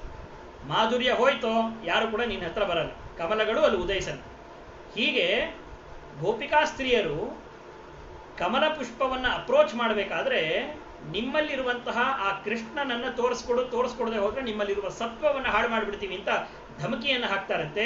ಇಂತಹ ಶಬ್ದ ಸ್ವಾರಸ್ಯವನ್ನ, ಅರ್ಥ ಸ್ವಾರಸ್ಯವನ್ನ ವಾದಿರಾಜರು ಬಹಳ ಸುಂದರವಾಗಿ ಅಲ್ಲಿ ವರ್ಣಿಸ್ತಾರೆ. ಕೊನೆಗೆ ಕಮಲವನ್ನ ಕೇಳಿದ್ರು, ಕಮಲದಿಂದಲೂ ಕೂಡ ಉತ್ತರ ಸಿಗಲಿಲ್ಲ. ಮುಂದೆ ದುಂಬಿಗಳನ್ನ ಹೋಗಿ ಕೇಳ್ತಾರಂತೆ. ಕೊನೆಗೆ ಹೂವುಗಳ ಪರಂಪರೆಯನ್ನೇ ಬಿಟ್ಟು ಕನಿಷ್ಠ ಪಕ್ಷ ಹಣ್ಣಿನ ಮರಗಳಲ್ಲಾದರೂ ಕೂಡ ಪ್ರಾರ್ಥನೆ ಮಾಡಿದ್ರೆ ಆ ಮರಗಳು ಕೃಷ್ಣನನ್ನು ತೋರಿಸಬಹುದು ಅಂತ ಒಂದೊಂದೇ ಮರಗಳನ್ನ ಅಲ್ಲಿ ಪ್ರಾರ್ಥನೆ ಮಾಡ್ತಾ ಹೋಗ್ತಾರೆ.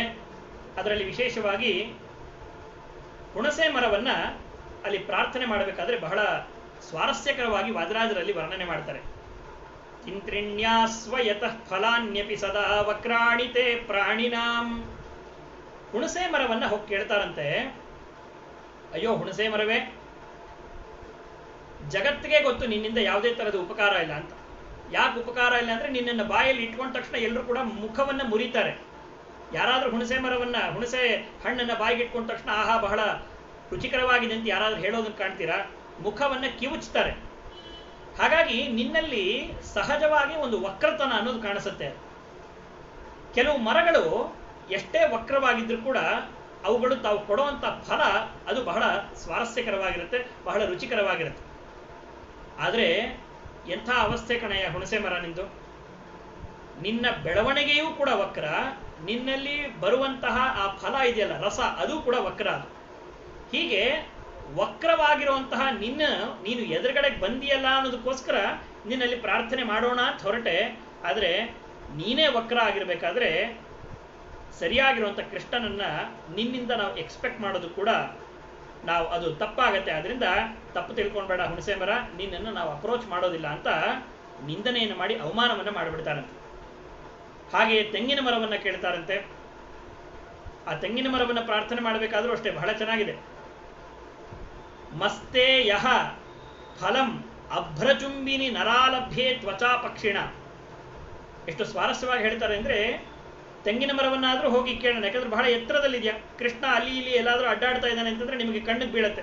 ಆದ್ರಿಂದ ನಿಮ್ಮನ್ನಾದ್ರೂ ಕೇಳೋಣ ಅಂತಂದ್ರೆ ನಿಮ್ಮಿಂದ ಕೂಡ ಉಪಯೋಗ ಇಲ್ಲ. ಯಾಕೆಂದ್ರೆ ನೀವುಗಳು ಕಾಣಿಸ್ಕೊಳ್ಳೋದೇ ಬಹಳ ಎತ್ತರದ ಜಾಗದಲ್ಲಿ. ಸಾಮಾನ್ಯ ಮನುಷ್ಯರೇ ನಿಮ್ಮನ್ನ ಪಡಿಬೇಕಾದ್ರೆ ಬಹಳ ಎತ್ತರಕ್ಕೆ ಹತ್ತಬೇಕವರು. ಇನ್ನ ಪಕ್ಷಿಗಳಿಗಾದ್ರೂ ನೀವು ಉಪಯೋಗಕ್ಕೆ ಬರ್ತೀರಾ ಅಂದ್ರೆ ಅದು ಕೂಡ ಬರೋದಿಲ್ಲ. ಯಾಕೆ ಅಂತಂದ್ರೆ ನಿಮ್ಮ ಹೊರಗಿನ ಚರ್ಮವೇ ಬಹಳ ಗಟ್ಟಿ. ಹೋಗ್ಲಿ, ನಿನ್ನ ಅಡಿಯಲ್ಲಿ ಯಾರು ವಿಶ್ರಾಂತಿ ತಗೊಳ್ಳಿಕ್ಕೆ ಅಂತ ಬರ್ತಾರೋ ಅವ್ರಿಗಾದ್ರೂ ನೀನು ಸುಖ ಕೊಡ್ತೀಯಾ? ಅದೂ ಇಲ್ಲ. ಯಾಕಂದ್ರೆ ಎಷ್ಟೋ ಜನ ತೆಂಗಿನ ಮರದ ಕೆಳಗಡೆ ವಿಶ್ರಾಂತಿ ಪಡಿಬೇಕು ಅಂತ ಬಂದ್ರೆ ಹೆದರಿಕೆಯಿಂದ ಬರ್ತಾರೆ. ಯಾಕೆಂದ್ರೆ ಯಾವ ಕ್ಷಣ ತೆಂಗಿನ ಕಾಯಿ ನನ್ನ ತಲೆ ಮೇಲೆ ಬಿದ್ದು ಬಿಡತ್ತೋ ಅಂತ. ಹೀಗೆ ಇರುವ ಸ್ಥಳವೂ ಬಹಳ ಎತ್ತರ, ಪಕ್ಷಿಗಳಿಗೂ ನೀನು ಆಗಬರಲ್ಲ, ಮನುಷ್ಯರಿಗೂ ಆಗಬರಲ್ಲ, ಎಲ್ಲ ರೀತಿಯಿಂದಲೂ ಕೂಡ ನೀನು ವಕ್ರನಾಗಿದ್ದೀಯಾ.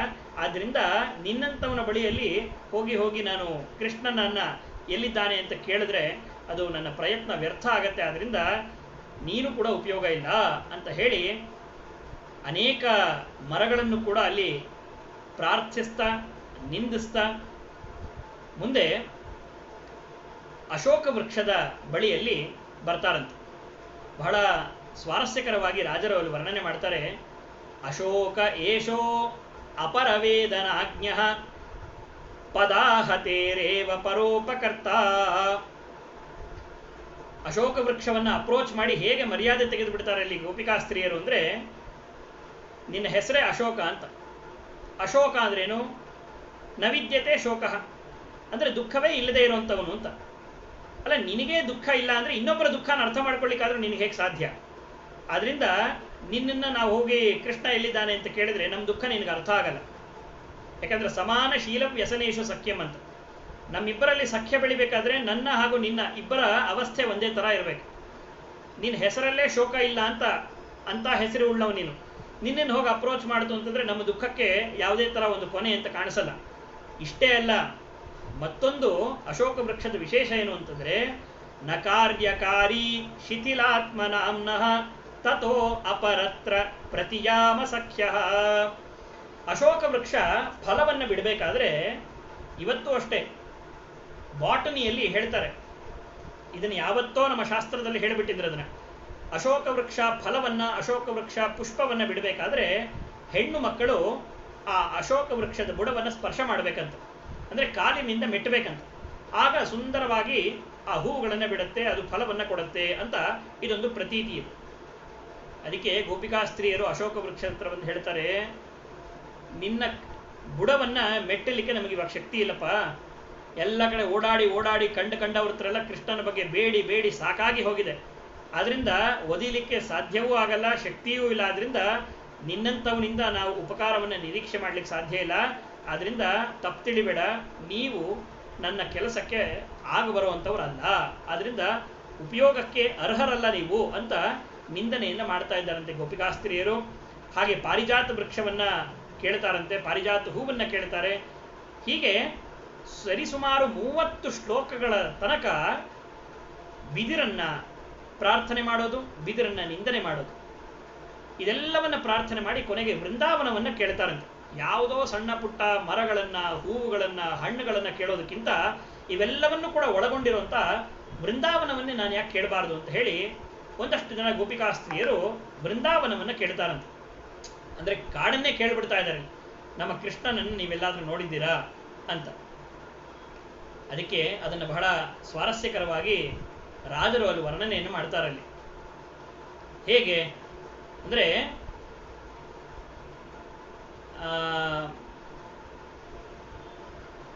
ಹೇ ವೃಂದಾವನ ಕೃಷ್ಣ ವರ್ತ್ಮ ವದನೋ ನೋಚೇತ್ ಪುಮಾಂ ಸಂಹಿತಂ.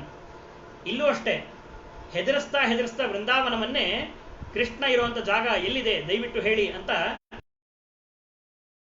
ಹೇಗೆ ಅಂದ್ರೆ, ನಮಗೆ ಕೃಷ್ಣ ವರ್ತ್ಮವನ್ನ ತೋರಿಸು. ವರ್ತ್ಮ ಅನ್ನೋ ಶಬ್ದಕ್ಕೆ ದಾರಿ ಅಂತ ಅರ್ಥ. ವೃಂದಾವನಕ್ಕೆ ಕೇಳ್ತಾರಂತೆ, ವೃಂದಾವನವೇ ನಮಗೆ ಕೃಷ್ಣ ವರ್ತ್ಮವನ್ನು ತೋರಿಸು. ಅಂದ್ರೆ ಕೃಷ್ಣ ಯಾವ ದಾರಿಯಲ್ಲಿ ಹೋಗಿದ್ದಾನೆ ಅನ್ನೋದನ್ನ ನೀವು ನನಗೆ ಹೇಳಬೇಕು.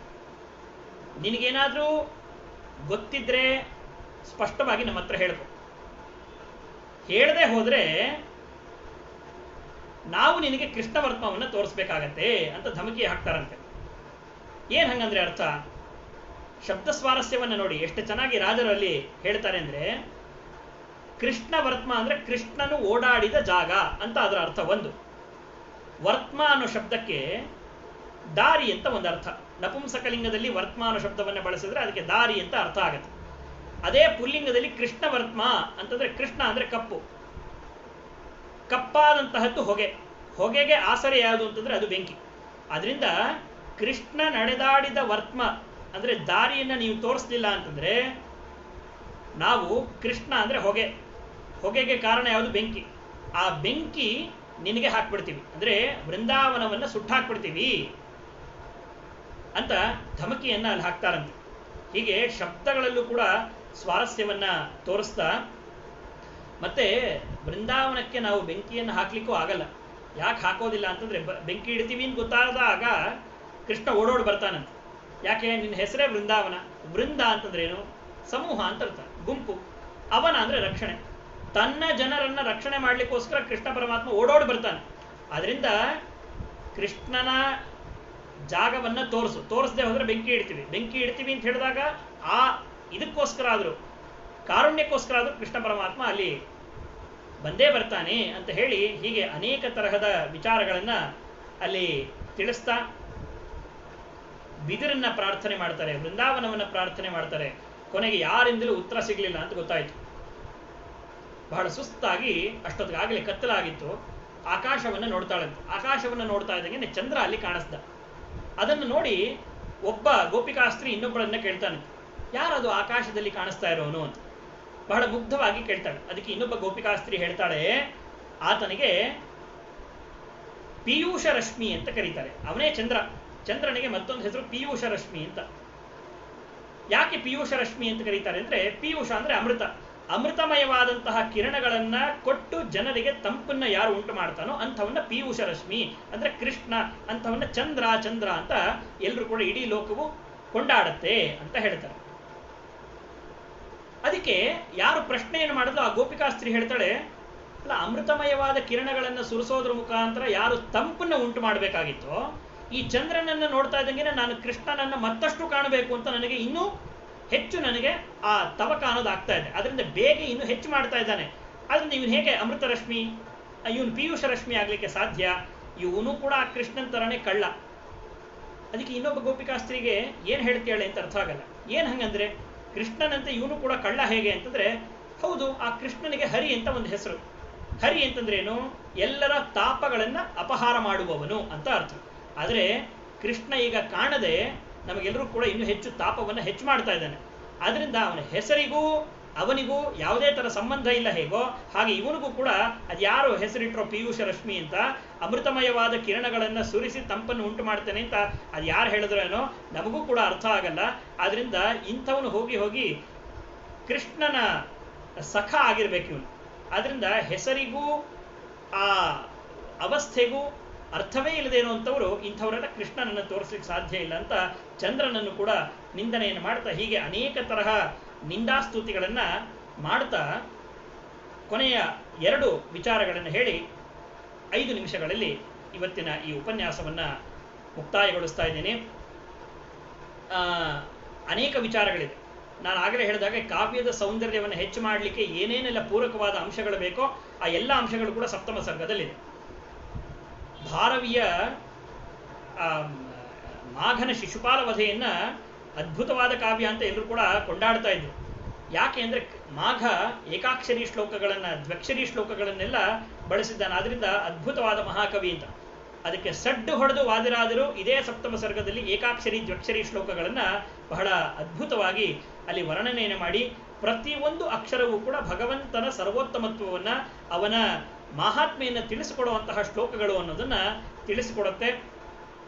ಹೀಗೆ ಸಪ್ತಮ ಸರ್ಗದಲ್ಲಿ ನಾವು ವಿಶೇಷವಾಗಿ ಆ ಸಖ್ಯ ಹಾಗೂ ಆತ್ಮನಿವೇದನೆ ಇದೆರಡನ್ನು ಮಾಡಿಕೊಂಡ್ರೆ ಯಾವ ರೀತಿಯಲ್ಲಿ ಪರಮಾತ್ಮನನ್ನ ನಾವು ಒಲಿಸಿಕೊಳ್ಳಬಹುದು ಅನ್ನುವ ಆ ಚಿಂತನೆ, ಜೊತೆಯಲ್ಲಿ ಗೋಪಿಕಾ ಸ್ತ್ರೀಯರ ಸಾತ್ವಿಕ ಅಹಂಕಾರದ ಕಡಿಮೆ ಮಾಡೋದು.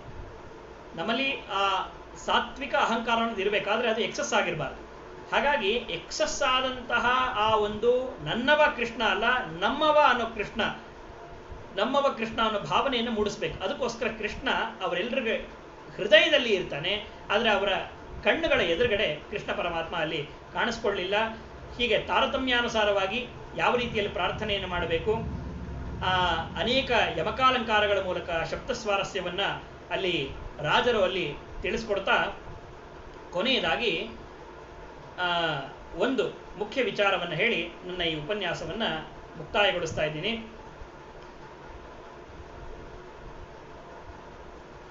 ಒಂದು ಶ್ಲೋಕವನ್ನ ನಾವು ಕೊನೆಯ ಭಾಗದಲ್ಲಿ ನಾವು ಗಮನಿಸೋದಾದ್ರೆ ರಾಜರು ಹೇಳ್ತಾರೆ, ವೃಕ್ಷೇಶು ಪಕ್ಷಿಷು ಮೃಗೇಶು ವಿಚಾರಯಂತಿ ಪ್ರೇಕ್ಷ್ಯ ಪ್ರಮುಗ್ಧ ಹೃದಯ ಶ್ರುತ ತತ್ವಕಾಂತಿ.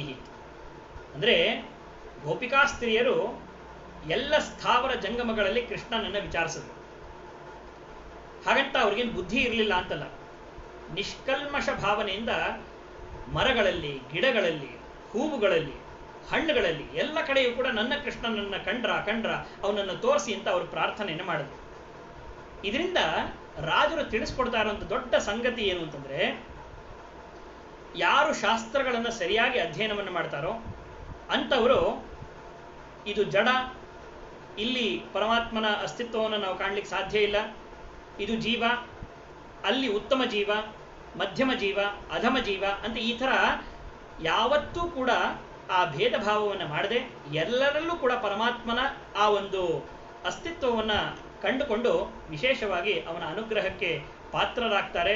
ಅಂತಹ ಒಂದು ಸಂದೇಶವನ್ನು ರಾಜರು ಇಲ್ಲಿ ತಿಳಿಸ್ಕೊಡ್ತಾ ಕಟ್ಟ ಕಡೆಯದಾಗಿ ಅವರು ನಾನಾಗಲೇ ಹೇಳಿದ ಹಾಗೆ ಏಕಾಕ್ಷರಿ ಶ್ಲೋಕ ಹೇಗೆ ಅಲ್ಲಿ ಮಾಗ ಹೇಳ್ತಾನೋ ಅದೇ ರೀತಿಯಲ್ಲಿ ತಥಾ ತಥಾತೀತ ತತ್ವ ಅಂತ ತಕಾರದಿಂದಲೇ ಒಂದು ಪೂರ್ತಿ ಶ್ಲೋಕವನ್ನು ರಚನೆ ಮಾಡಿ ಒಂದೊಂದು ಅಕ್ಷರದಿಂದಲೂ ಕೂಡ ಅನೇಕ ಅರ್ಥಗಳನ್ನು ತಿಳಿಸುವಂತಹ ಅದ್ಭುತವಾದಂತಹ ಸಂಯೋಜನೆಯನ್ನು ವಾದಿರಾಜರು ಅಲ್ಲಿ ಮಾಡ್ತಾ ಕೊನೆಯದಾಗಿ ಅವ್ರು ಹೇಳ್ತಾರೆ, ಪರಮಾತ್ಮನನ್ನು ಒಲಿಸಿಕೊಳ್ಳಬೇಕಾದ್ರೆ ಕೇವಲ ಭಕ್ತಿ ಒಂದೇ ಸಾಧನ. ಅದರಿಂದ ಶೃಂಗಾರ ರಸಕ್ಕೆ ಉದ್ಬೋಧಕನಾದಂತಹ ಅಥವಾ ಕಾಮೋತ್ತೇಜನೆಯನ್ನು ಮಾಡುವಂತಹ ಎಷ್ಟೋ ವಾಕ್ಯಗಳಲ್ಲಿ ಸ್ವಾರಸ್ಯವನ್ನು ಕಂಡುಕೊಂಡು ಅಲ್ಲಿಗೆ ನಿಮ್ಮ ಅಧ್ಯಯನವನ್ನು ನಿಲ್ಲಿಸಬೇಡಿ.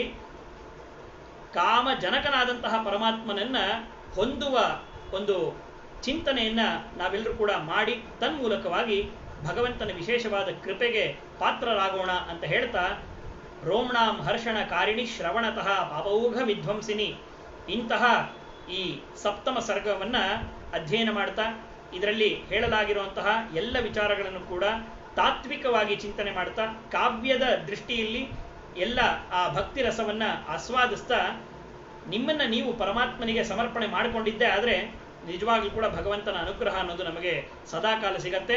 ಅದನ್ನೇ ರಾಜರು ಮಧ್ವಶಾಸ್ತ್ರ ಪ್ರವಚನ ಮುದ್ದು ಕೃಷ್ಣನ ದರುಶನ ಹಯವದನನ ಕೊಂಡಾಡುವುದೇ ಆನಂದ ಆನಂದ ಆನಂದ ಮತ್ತೆ ಪರಮಾನಂದ ನಂದನ ಕಂದನೊಲಿಯೇ ಏನಂದದ್ದೇ ವೇದ ವೃಂದ ಆನಂದ ಆನಂದ. ಮಧ್ವಶಾಸ್ತ್ರ ಪ್ರವಚನ ಮುದ್ದು ಕೃಷ್ಣನ ದರ್ಶನ. ನಮಗೆ ಆನಂದ ಆಗಬೇಕಾದ್ರೆ ಅಥವಾ ಆನಂದ ನಾಮಕನಾದ ಪರಮಾತ್ಮನ ಅನುಗ್ರಹ ಪೂರ್ಣವಾಗಿ ಆಗಬೇಕಾದ್ರೆ ತಾತ್ವಿಕ ವಿಚಾರಗಳ ಚಿಂತನೆಯನ್ನು ನಾವು ಮಾಡಬೇಕು. ಮಾಡಿದಾಗ ನಮ್ಮ ಮೈ ರೋಮ್ಣಾಂ ಹರ್ಷಣಕಾರಿಣಿ ಶ್ರವಣತಃ ಪರಮಾತ್ಮನ ಕಥೆಗಳನ್ನು, ಲೀಲೆಗಳನ್ನು, ಅವನ ಸರ್ವೋತ್ತಮತ್ವದ ಚಿಂತನೆಗಳು ನಮ್ಮ ಕಿವಿಗೆ ಬಿದ್ದಾಗ ಮೈ ಜುಮ್ ಅನ್ಬೇಕಂತೆ, ರೋಮಾಂಚನ ಆಗಬೇಕಂತ.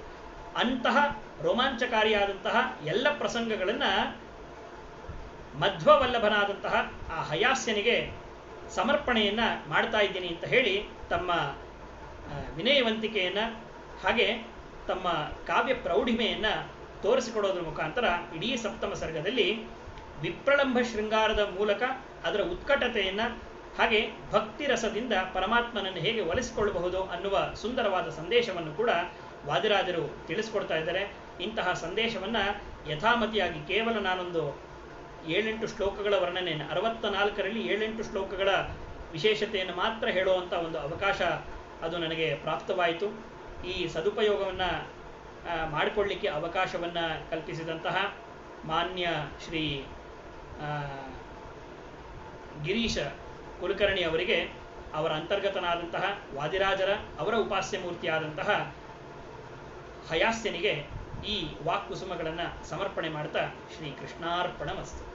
ನಾಹಂ ಕರ್ತ ಹರಿಃ ಕರ್ತ ತತ್ಪೂಜಾ ಕರ್ಮಚಾಕಿನ ತಥಾಪಿ ವಕ್ರತಾ ಪೂಜಾ ತ್ವತ್ಪ್ರಸಾದೇನ ನಾನ್ಯಥಾ.